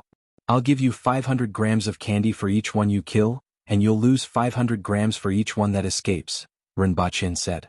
Lin Xiaola, who had just opened her eyes, moved her ears and stared blankly at Rinpoche. After a while, she realized what Rinpoche had said and immediately disappeared. Rinpoche picked up his binoculars and looked into the distance. He didn't know who had scattered the bonfire, but he could only see the silhouettes of a few figures below with the help of the moonlight. He could also hear the sounds of weapons clashing and roaring, as well as the sounds of air compression and explosions, as well as the sounds of weapons smashing on the ground. Rinpoche put down his binoculars, sat beside the Empress and said, "Just a little bit more. We're still missing Xie Kuan and the 6 doors." The Empress was expressionless, but she was sick of Tianjin Basin. She had been delayed here for too long, and it seemed like she couldn't leave for the time being. The two of them sat there quietly. The battle at the foot of the mountain was still going on, but the sounds of it had started to move into the distance. The Empress's ears twitched as she heard some sounds. Not long after, Rinpoche also heard it. It was the sound of someone running in the forest, accompanied by the sound of heavy breathing. There weren't many of them, only about 3 or 4 of them. It seemed like they were a few clever and lucky rebel soldiers who had escaped from the winged cavalry. They thought that this place should be safer since the winged cavalry had rushed down from here. After all, there was a saying on Earth, the most dangerous place is the safest place. Even though this saying didn't exist in this world, there was a slang saying with a similar meaning. Running toward this place had indeed allowed them to escape from being hunted down, and this made them extremely happy. However, there was still the Empress on the mountain, and she was more terrifying than everyone at the foot of the mountain. Furthermore, there were more than 10 bodyguards and any one of them could easily kill them. That was as far as their luck went. The 2 bodyguards silently walked in the direction of the sounds. A moment later, a few blood-curdling screams could be heard. It was another night of killing. By the time dawn arrived, only blood and corpses were left at the foot of the mountain. Regardless of whether it was the rebel soldiers or the winged cavalry, they had already run further and further away during the night of killing. As dawn broke, the Baihu from the Protectorate began to come back one after another. "Sir, we found the elephant soldiers, but only the elephants are there and the people are missing. We haven't found the rest, and we speculate that they may have escaped from the west," Zuoleng reported after compiling the information from everyone. Rinpoche thought that the other party probably felt that escaping with the elephant soldiers would be too easy to expose, so they even abandoned them. "Where are the elephants?" Rinpoche asked. "They ran towards the east. Send a few people to chase after them. Don't let them get too far away. Try to see if you can bring these giant elephants back. After all, they were domesticated, so there should be a way. If it doesn't work, follow them and leave marks along the way," Rinpoche instructed. These elephant soldiers were good stuff.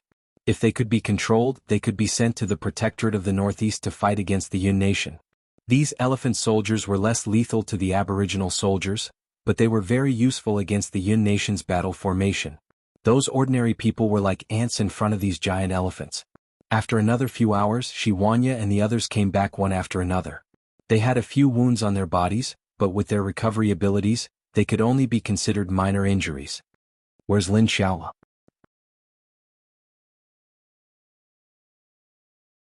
Rinpoche looked behind the 3 of them and didn't see Lin Xiaola. "One ran away and she went to chase after him," Qingping replied.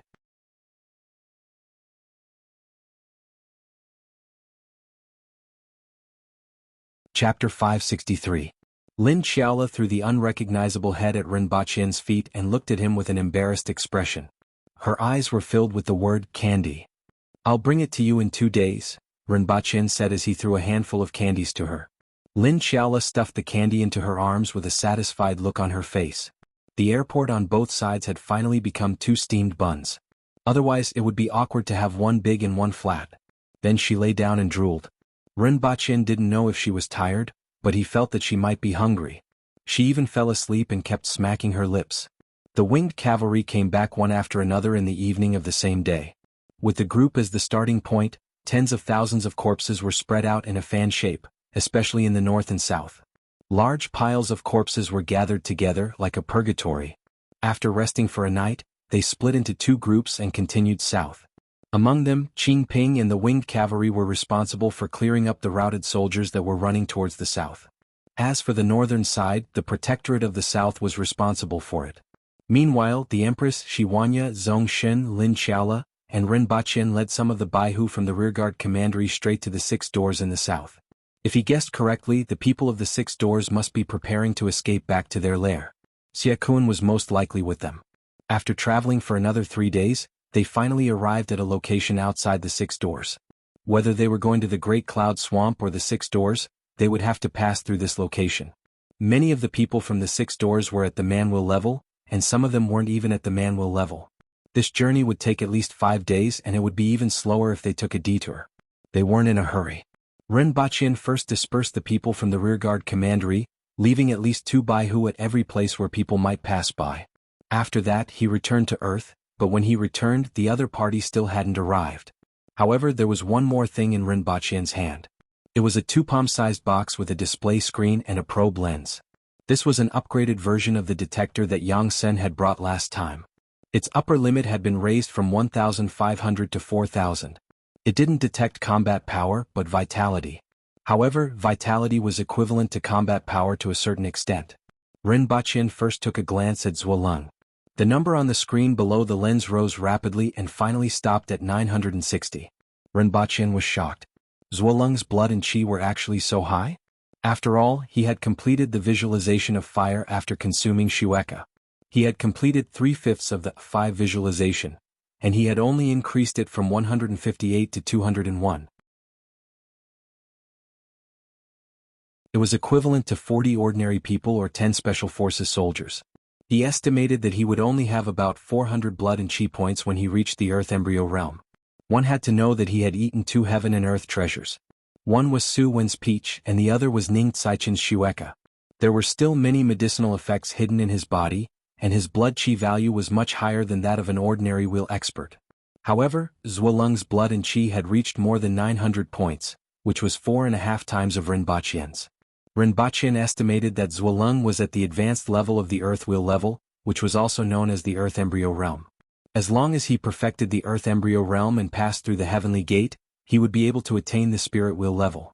In addition, he was from the largest spiritual mountain sect in Tianjin Basin, and the other martial artists weren't much stronger than him. In other words, the upper limit of an Earth fetus's combat power was between 1,000 to 1,200. Ren Baqin looked at the other guards that the Empress brought with her. Their combat power was between 1,000 to 1,300, and these were just the ordinary guards in the palace. The real experts, like Gong Zheng, held positions in various departments. No wonder it was said that the martial artists from Great Xia and the other countries were far inferior to the aboriginal warriors at the same level. The martial artists who had reached the upper limit of the Earth Embryo realm were only comparable to the ordinary guards in the palace, let alone the ordinary Earth Wheel experts. In the aboriginals, the four-way heaven was equivalent to the man wheel level, the Kismet heaven was equivalent to the Earth Wheel level, and the cardinal heaven was equivalent to the Spirit Wheel level. Gong Zheng and the other guards were also at the Kismet heaven level, but they were much stronger than the palace guards. Otherwise, they wouldn't have been able to become the captain of the winged cavalry. 5 or 6 people at the same level wouldn't be his match. Ren Baqin guessed that Gong Zheng was probably close to the peak of the Kismet heaven level and was close to the cardinal heaven level. His combat power was between 1,600 to 1,800. It was a pity that Gong Zheng wasn't in front of him and couldn't verify his guess. Ren Baqin pointed the detector at Qing Ping, and the numbers on the monitor jumped wildly again. Ren Baqin even suspected that the monitor would explode again. When the monitor stopped moving again, Ren Baqin looked at the numbers and swallowed his saliva. There would be no harm without comparison. He was used to interacting with many spirit wheel experts and aboriginal bigwigs, so he didn't feel anything. Now that he was using the detector, he finally knew what the difference was. The number on the monitor was 3,115. It was more than 15 times that of his. One had to know that the difference in combat power wasn't just 50%, but it was the difference between boxing champion Mike Tyson and an ordinary person. One had to know that after reaching a certain level of cultivation, the value of blood and chi was only one of the values. There were also differences in strength, speed, resistance, reflexes, and the 5 senses. More than 15 times. This was probably the difference between a weak chicken and a huge elephant, right? Ren Baqin looked at Zhong Shen again, and the number was 3,669. When he looked at Shiwanya, Ren Baqin was already afraid that the detector would explode. He kept his face far away for fear that it would explode. Based on the current value of blood and chi, he could only rely on his face to make a living. 3927. Shiwanya's value of blood and chi had reached the upper limit of the detector. As for the Empress, there was no need to look at it at all. Ren Baqin guessed that the value of the Empress's blood and chi was at least 5,000. The scientists on Earth had set the upper limit of the detector at 4,000 because they thought that it was sufficient. It turned out that the scientists on Earth still underestimated the strength of super experts. It was probably poverty that limited their imagination. After all, the practitioners on Earth that they could come into contact with were already very strong, and they only had a value of about 100. What are you doing with that thing? It's been half a day. The Empress said. Your Majesty, do you still remember the detector from last time? This is a new one. It can check a person's blood and chi and estimate their strength. Ren Baqin carried the detector to the Empress's side and pointed the lens at each person to let the Empress see the values on it. Lin Xiaola's value of blood and chi was 2,299, which was unexpectedly low. Although Lin Xiaola's strength was originally lower than Qin Ping's, Ren Baqin thought that her value would be around 2,600 and didn't expect it to be only 2,300. This is quite interesting. What about me? The Empress and Ren Baqin put their heads together and looked at the numbers with interest. Your Majesty's strength can't be detected by this device, Ren Baqin said.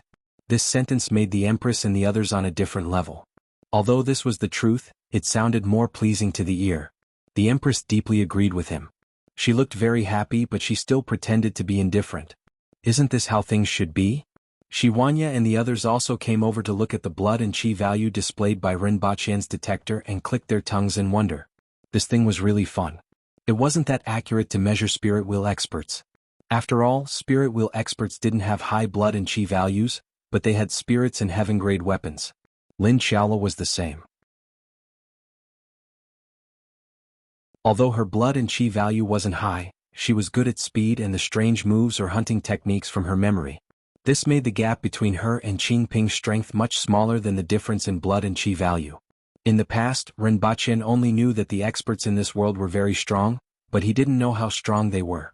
Now he finally had an idea. For the next 2 days, every time a Baihu came back, Ren Baqin would use the detector to take a look.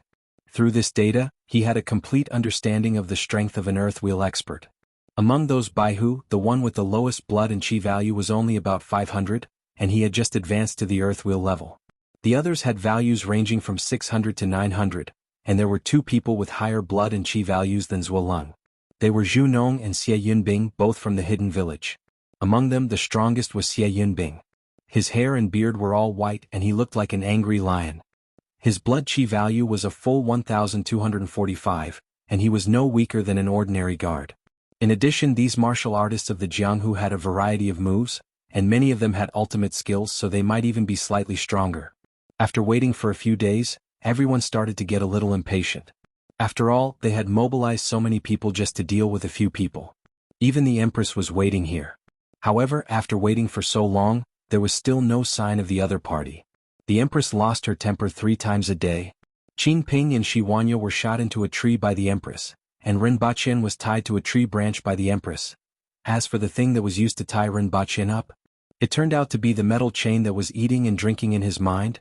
Ren Baqin was still hoping to use the metal chain to tie people up in the future, for example, to play binding play. However, it turned out that the metal chain was more afraid of the Empress. Fortunately, they finally found traces of the people from the 6 doors, and Ren Baqin was able to free himself from the tree. He pushed a book, My Savage Ancestor. The ancestor was a woman.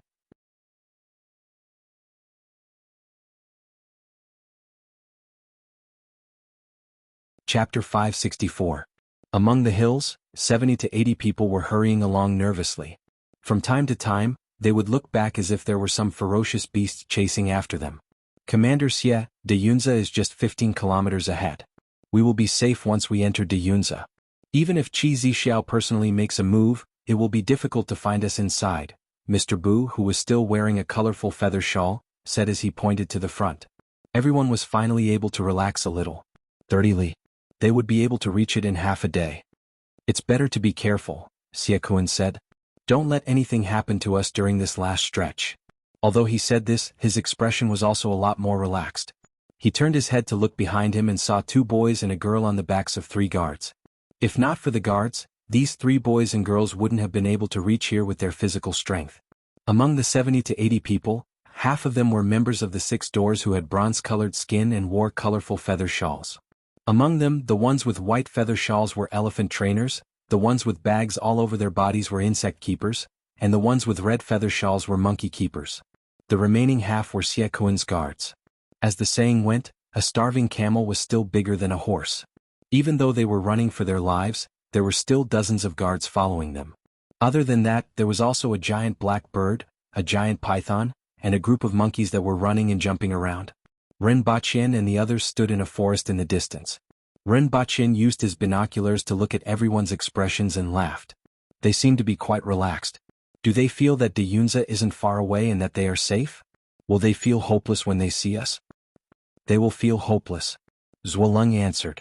As for Shiwanya and the others, those who needed to clean their weapons and rest were doing so. I reckon that when they see Protector General Shi, their psychological shadow will break through the horizon. Ren Baqin put down his binoculars and gave Zhuoleng an admiring look. Sure enough, it was necessary to bring along a sidekick. Otherwise it would be awkward to say it himself. Sir, I can understand the horizon, but what is psychological shadow? Zhuoleng diligently asked. Ren Baqin crossed his arms in front of his chest and pondered. After a long time he still couldn't figure out how to explain. In the end he gave Zhuoleng a look of disdain and said, You won't understand even if I explain. Principal Ren, prepare the firewood and water. We will be eating that giant snake and bird tonight. Shiwanya picked up the long-handled saber that was lying across his knees and stood up with a smile. It's not a giant snake, it's a Mongshan iron head. Slurp. Lin Xiaola, who was lying on the treetop above his head, didn't forget to correct the name even in her sleep. Once he opened his mouth, the water would flow 3,000 feet straight down. He almost thought that it was raining. Your Majesty, we're leaving. The earlier we settle this, the earlier we can return. Shiwanya, Zhongxin, and Qingping cupped their fists at the Empress. I'll go too. Lin Xiaola jumped down from the tree. It was rare to see her so enthusiastic. He didn't know what kind of deep hatred she had for Ironhead Mongshan. When the fight starts in a while, finish off the rest and don't let anyone escape, Ren Baqin said to the Baihu from the rearguard commandery. This time, more than 20 Baihu from the rearguard commandery were all at the earth wheel level. It could be said that it was foolproof to eliminate 70 to 80 people. Shiwanya and the other 2 landed in front of Xie Kun and the 6 doors. Shiwanya laughed and said, Where else do you want to go? Let's stop here today. You should be honored that I'm here to take your lives. A few Cardinal Heaven experts intercepted a group of Earth Wheel and Man Wheel experts, some of whom weren't even at the Man Wheel level.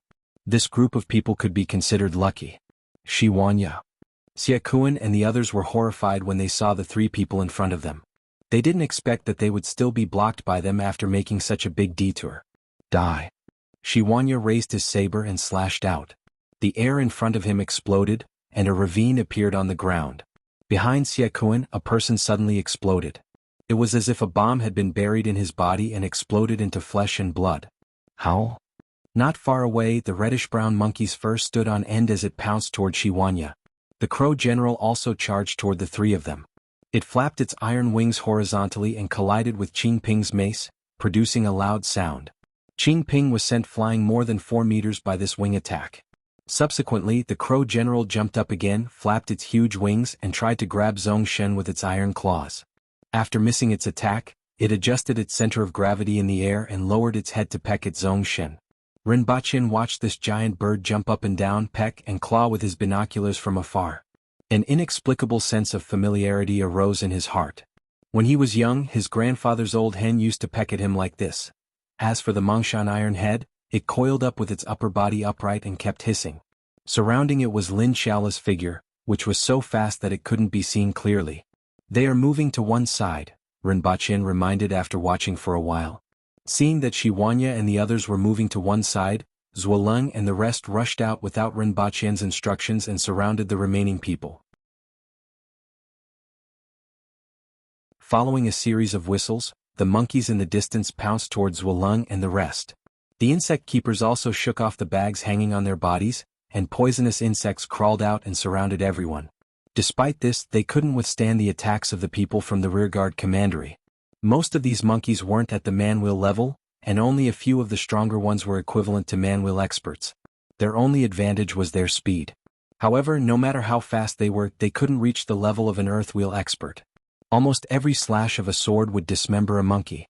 In just a short while, the surrounding area was littered with monkey corpses. The reddish-brown monkey that was fighting with Shiwanya in the distance let out a mournful cry, threw Shiwanya, and pounced over. However, it had no choice but to twist its body in midair to avoid Shiwanya's slash from behind. Afterward, it let out a mournful cry while dealing with Shiwanya's continuous attacks. The ground near the two of them seemed to have been plowed as gullies covered the ground. It's finally over.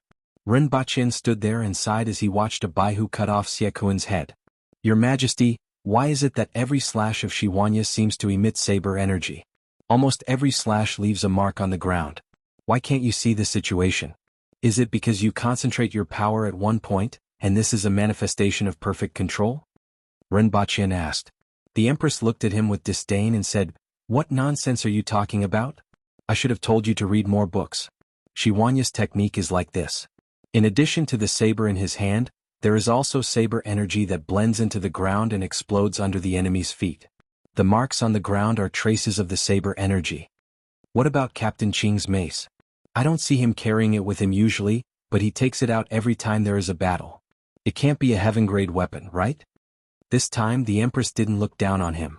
She explained faintly, when his mace was forged, a cloud crystal was integrated into it. As such, it has some special functions. Just like your saber that can change its length at will. However, your saber is too brittle and will break at the slightest touch. The two of them chatted while paying attention to the battle in the distance. The first strange beast to die was unexpectedly fast. It was the monkey with long reddish-brown fur.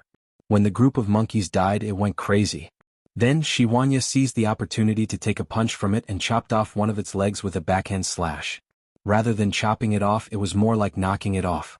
The monkey's skin was like copper and bones of iron. Shiwanya's saber broke its bones, but its skin was still attached. Not long after, the monkey died under Shiwanya's saber. Shiwanya slashed its head 3 times before it was split open. Following which, everyone on the battlefield was completely wiped out. Not a single one of them managed to escape. The iron-headed mountain was finally dead. After the Crow general ran away, it was first chopped into 2 by Zhong Xin. Then Qing Ping smashed its head more than 10 times with his mace before it died. It was indeed an iron-headed beast. We have finally killed all of them.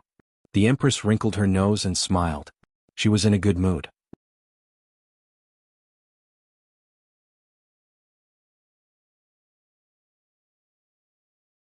Chapter 565. In the evening, a team of more than 2,000 people and hundreds of carriages were on the road from Gu City to Tianjing Basin. Between Tianjing Basin and Gu City, there was an endless stream of various caravans. Although caravans with more than 1,000 people weren't rare, they could occasionally be seen. In particular, when many caravans traveled together, it was impossible to tell if they were a single team or if there were even more people. It was just that in the past 2 months, the number of caravans traveling between Tianjing Basin and Gu City had decreased significantly. The war in Tianjing Basin had hindered the footsteps of many caravans. Furthermore, the checkpoints on the road from Tianjing Basin to Gu City were stricter. Many large caravans couldn't get a pass, and some caravans with the backing of the 3 major powers were even killed. Following that, a few small caravans that were previously unknown developed extremely quickly within the past month or so and monopolized most of the supplies in Tianjing Basin. Behind these small caravans were the shadows of one or even several sections. Behind these sects was the shadow of an organization called the Rearguard Commandery. However, this team was different from the other caravans. This was an army, an army that would make people lower their heads at a glance from afar, not daring to offend them in the slightest. The Winged Cavalry. The strongest combat force of Dayo, which had entered Tianjin Basin 3 months ago, had returned. At the same time, the imperial carriage of Dayo's Empress, Qi Zixiao, who was ranked 5th in the world, also returned. Almost no one outside of Tianjin Basin knew about the death of Spirit Spear Tengyu. Otherwise, if the news of Qi Zixiao killing Tengyu spread, it would probably cause another shock. In addition to the Winged Cavalry and the Empress's imperial carriage, the most surprising thing was that there were many people from Tianjin Basin in the team. This surprised many people. This is Gu City. Qingyun's sword muttered to himself in the team. First time here? Ren Baqin heard him and turned to ask. No, the last time was 70 years ago. It's so long ago that I can't remember. Qingyun's sword shook his head. His eyes flickered and it seemed like he was very uneasy. The people who followed behind Ren Baqin all had uneasy looks in their eyes. After 70 years they had finally come out. This time they didn't come to Gu City with the caravans to purchase all kinds of supplies like before. No matter where they went they felt like they were inferior. By coming here this time they had become a part of this place. This is the first time this old man has come here. Last time I came down from the mountains. Li Fu stroked his beard and smiled. Li Fu, Qingyun's sword, Zuoqing, Zuoleng, a few guards, 2 newly promoted Qianhu, a few Baihu, and the 3 Confucian scholars from the Great Xia were all in the group. Xie Kuan had been killed a month ago, but the Crow general had escaped. It was just a strange beast, so no matter how strong it was, no one would take it seriously. After that, Shi Wanya was mainly responsible for clearing up the fleeing rebels. Ren Baqin, on the other hand, arranged for the purge of many sects in the south, dealt with the matters of the rearguard commandery, and formulated a new system for Tianjin Basin. First, Tianjin Basin was divided into 6 districts. There were 3 districts in the north and 3 in the south, and they were known as the 6 lower prefectures. Each prefecture was garrisoned with 1,000 aboriginal soldiers and a newly established prefecture army. If the people of Tianjin Basin wanted to go from one prefecture to another, they would need to have Dao guidance. The cities in the 6 lower prefectures only had city commanders who were responsible for issuing decrees and handling government affairs. They didn't have military power. The guards in the cities were under the jurisdiction of the prefectural army of the 6 lower prefectures and had to be rotated every 3 years. As a result, the 6 lower prefectures were firmly under the control of the imperial court, and it would be extremely difficult to rebel again. In addition, Ren Baqin scattered the rearguard commandery across the 6 lower prefectures and recruited a large number of strong men to ensure that there was a Baihu in every 3 cities. In addition to the cities where the Baihu was located, the other 2 cities had to have at least 1 Zongqi, 2 Xiaoqi, 20 Tiki, and hundreds of strong men from all walks of life hidden among the people. This wasn't a difficult task for the sects that had invested their wealth in the rearguard commandery. As a result, any movement in the 6 lower prefectures could be heard by Ren Baqin through the rearguard commandery. The headquarters of the rearguard commandery in Tianjin Basin was called the Tianan Garrison, and it was located in Gu City. After all, they could only contact Ren Baqin through the radio station outside of Tianjin Basin. Other than the winged cavalry warriors and 300 soldiers from the Protectorate of the South, the rest of the people in this group were people from Tianjin Basin. Most of them were craftsmen and a small number of commoners who were brought back from the north. This time there were very few casualties in the north. Most of the rebels came from the south, so the control in the south was stricter than in the north. This time the people selected were also from the north. There was no need to mention the craftsmen. The commoners were prepared to stay in Lan City as small vendors or do odd jobs in the city. This was to let the aboriginals get used to seeing people from Tianjin Basin from time to time and get along well.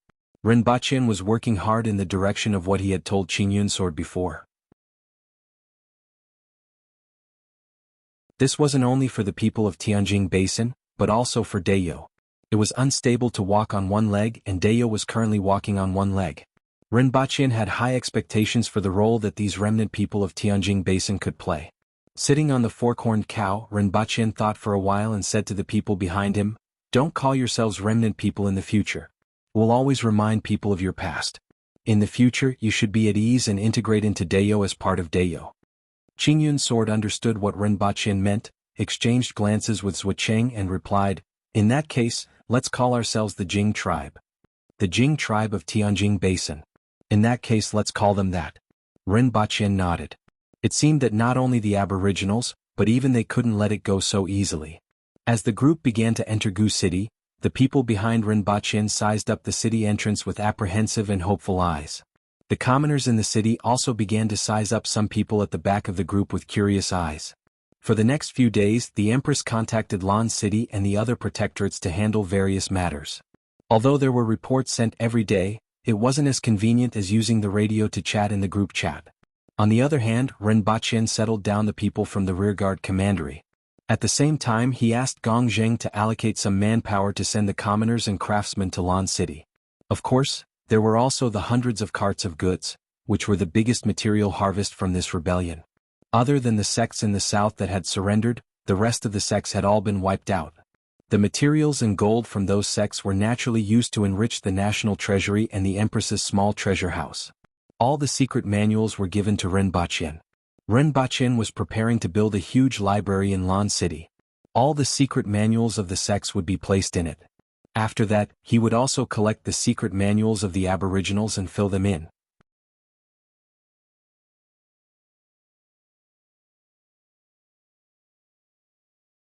Chapter 566.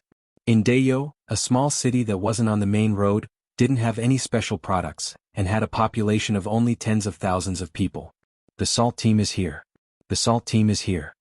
As a convoy entered the city, the people in the city immediately boiled over. Many people ran to a certain place in the city with their bags of salt. When they reached the place, they found that it was already densely packed with people. A young man with thick eyebrows and big eyes stood in the crowd and felt the crowd behind him. He turned his head and looked behind him before shouting, "What's with the crowd? This time the convoy is only a little big. It's already pretty good if 1 out of 10 people can buy salt. Those at the back might as well go out of the city to pick up stones and lick them. If you are late, there won't even be any stones left." The so-called pick up stones and lick referred to a type of marble outside the city that was bitter, salty, and slightly poisonous. However, there was a shortage of salt these days. Many people had no choice but to go out of the city to pick up this kind of stone and lick it before eating it. If Rinpochen was here, he would know that this was a type of carbonate rock. Following the young man's words, the people at the back immediately started cursing, and soon, a chaotic fight broke out in the crowd.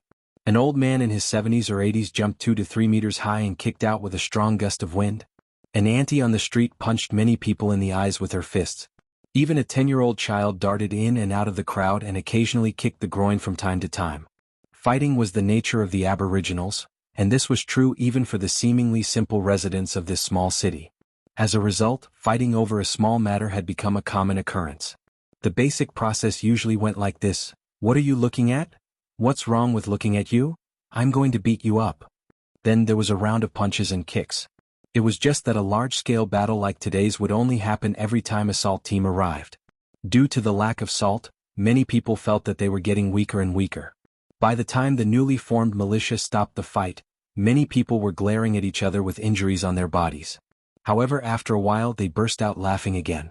Not long after, the militia transported a few carts of salt bags to the open space in front of the crowd and started selling them at a low price under the supervision of the city commander. Furthermore, each person could only buy 2 taels. The price is so low. It's a pity that there's too little. Otherwise we could buy more and keep it at home. There's always a shortage of salt. Dream on. Fortunately, I came early today, otherwise I wouldn't have been able to buy these.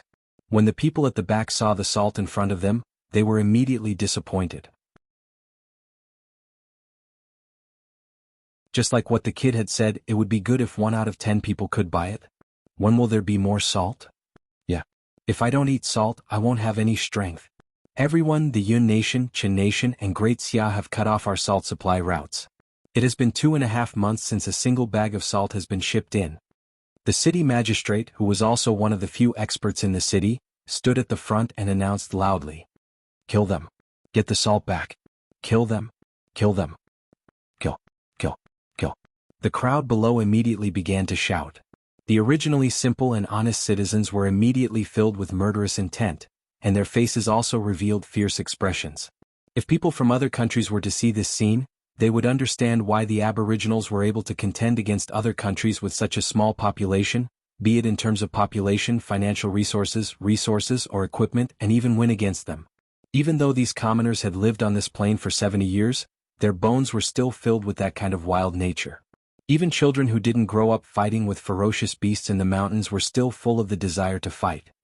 Everyone, Dayo no longer needs to transport salt from the outside world. Dayo has its own salt pans, the city magistrate said. When these words were spoken, everyone below was stunned. Dayo's salt was completely transported from other countries. This was something that even children knew. Since when did Dayo have its own salt pans? First of all, I want to thank Sir Rin, the principal of the Black Bamboo Academy. He was the one who researched how to produce salt from the brine in the mountains. Everyone below pondered one after another. Where was this Black Bamboo Academy? Who was Sir Rin? They didn't remember such a person in the imperial court. After a long time, someone finally remembered that this person couldn't be the gigolo that Her Majesty had found, right? Which gigolo of Her Majesty is this Sir Rin that you are talking about? Someone asked. How rude. The city magistrate's face darkened. Then he pondered for a while. Even though these words were a little disrespectful to the Empress, there didn't seem to be anything wrong with them. He knew a little more than the commoners and had heard about some of the things that happened during the war with Great Xia in the north. However, he still saw Rinpochen as a gigolo, let alone the others. He is a gigolo because his face is white. The city magistrate added. I didn't say anything else. The voice from the crowd made everyone laugh. The city magistrate might as well not have said anything. In any case, thanks to Sir Ren, we have salt to eat. However, this salt has only been produced for a few months and needs to be transported to various cities. As a result, there is a little less salt now. However, there will be more and more salt in the future. Everyone will have it, so you don't have to worry. Even though the people below were all laughing, the tension caused by the lack of salt had been alleviated a lot. Furthermore, their impression of Rinpochen had improved greatly. Rinpochen's reputation among the commoners had improved a lot during this period. Rinpochen and the Empress stayed in Tianjing Basin for more than 3 months. Many things had happened in the outside world. There were 3 things that attracted everyone's attention. The first was the war between the Protectorate of the Northeast and the Yun Nation. Before the Empress entered Tianjing Basin, Zhu Wuzhen had scattered the allied warlords into the interior of Dayo to destroy villages and strongholds.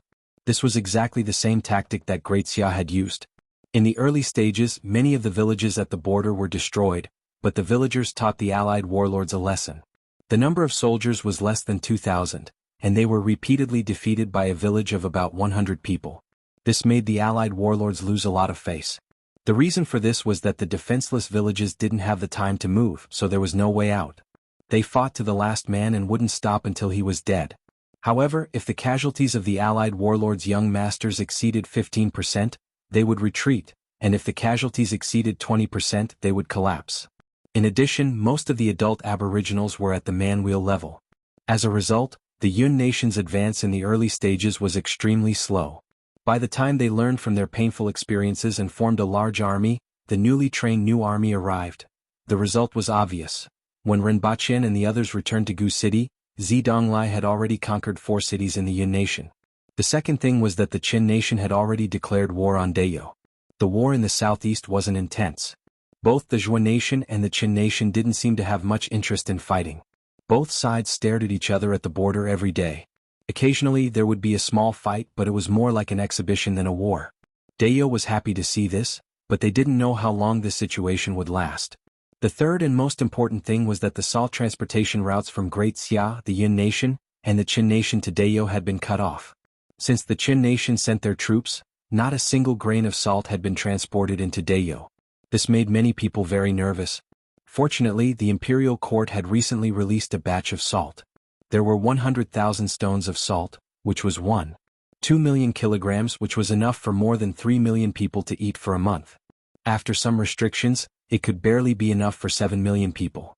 In addition, the imperial court was vigorously promoting the fact that Rinpochen had researched how to produce salt in the mountains. The people of Dayo still had a high degree of trust in the imperial court. What happened in that small city was happening everywhere, which eased the tension in various places. However, only a few people knew that this amount of salt had been accumulated over the past 6 months. Although salt wells had been dug and the saltworks had been expanded, the salt production speed had increased significantly over the past 3 months. However, only 30,000 stones of salt were produced every month, which was barely enough for 1 million people.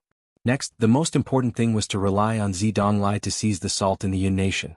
As a result, the Empress's first order was for Zidonglai to occupy the Yun nation as quickly as possible and send all the salt found in every city back to Dayo. Following the Empress's order, Zidonglai completely let loose and attacked like a raging fire. You're tuning in to the Han Li's Wuxia Adventures YouTube channel. We're so grateful for your support, and don't forget to subscribe to join us on this incredible journey through captivating stories. Your generosity through donations truly makes a world of difference, as it's the primary source of revenue that allows me to expand and enhance this channel for you.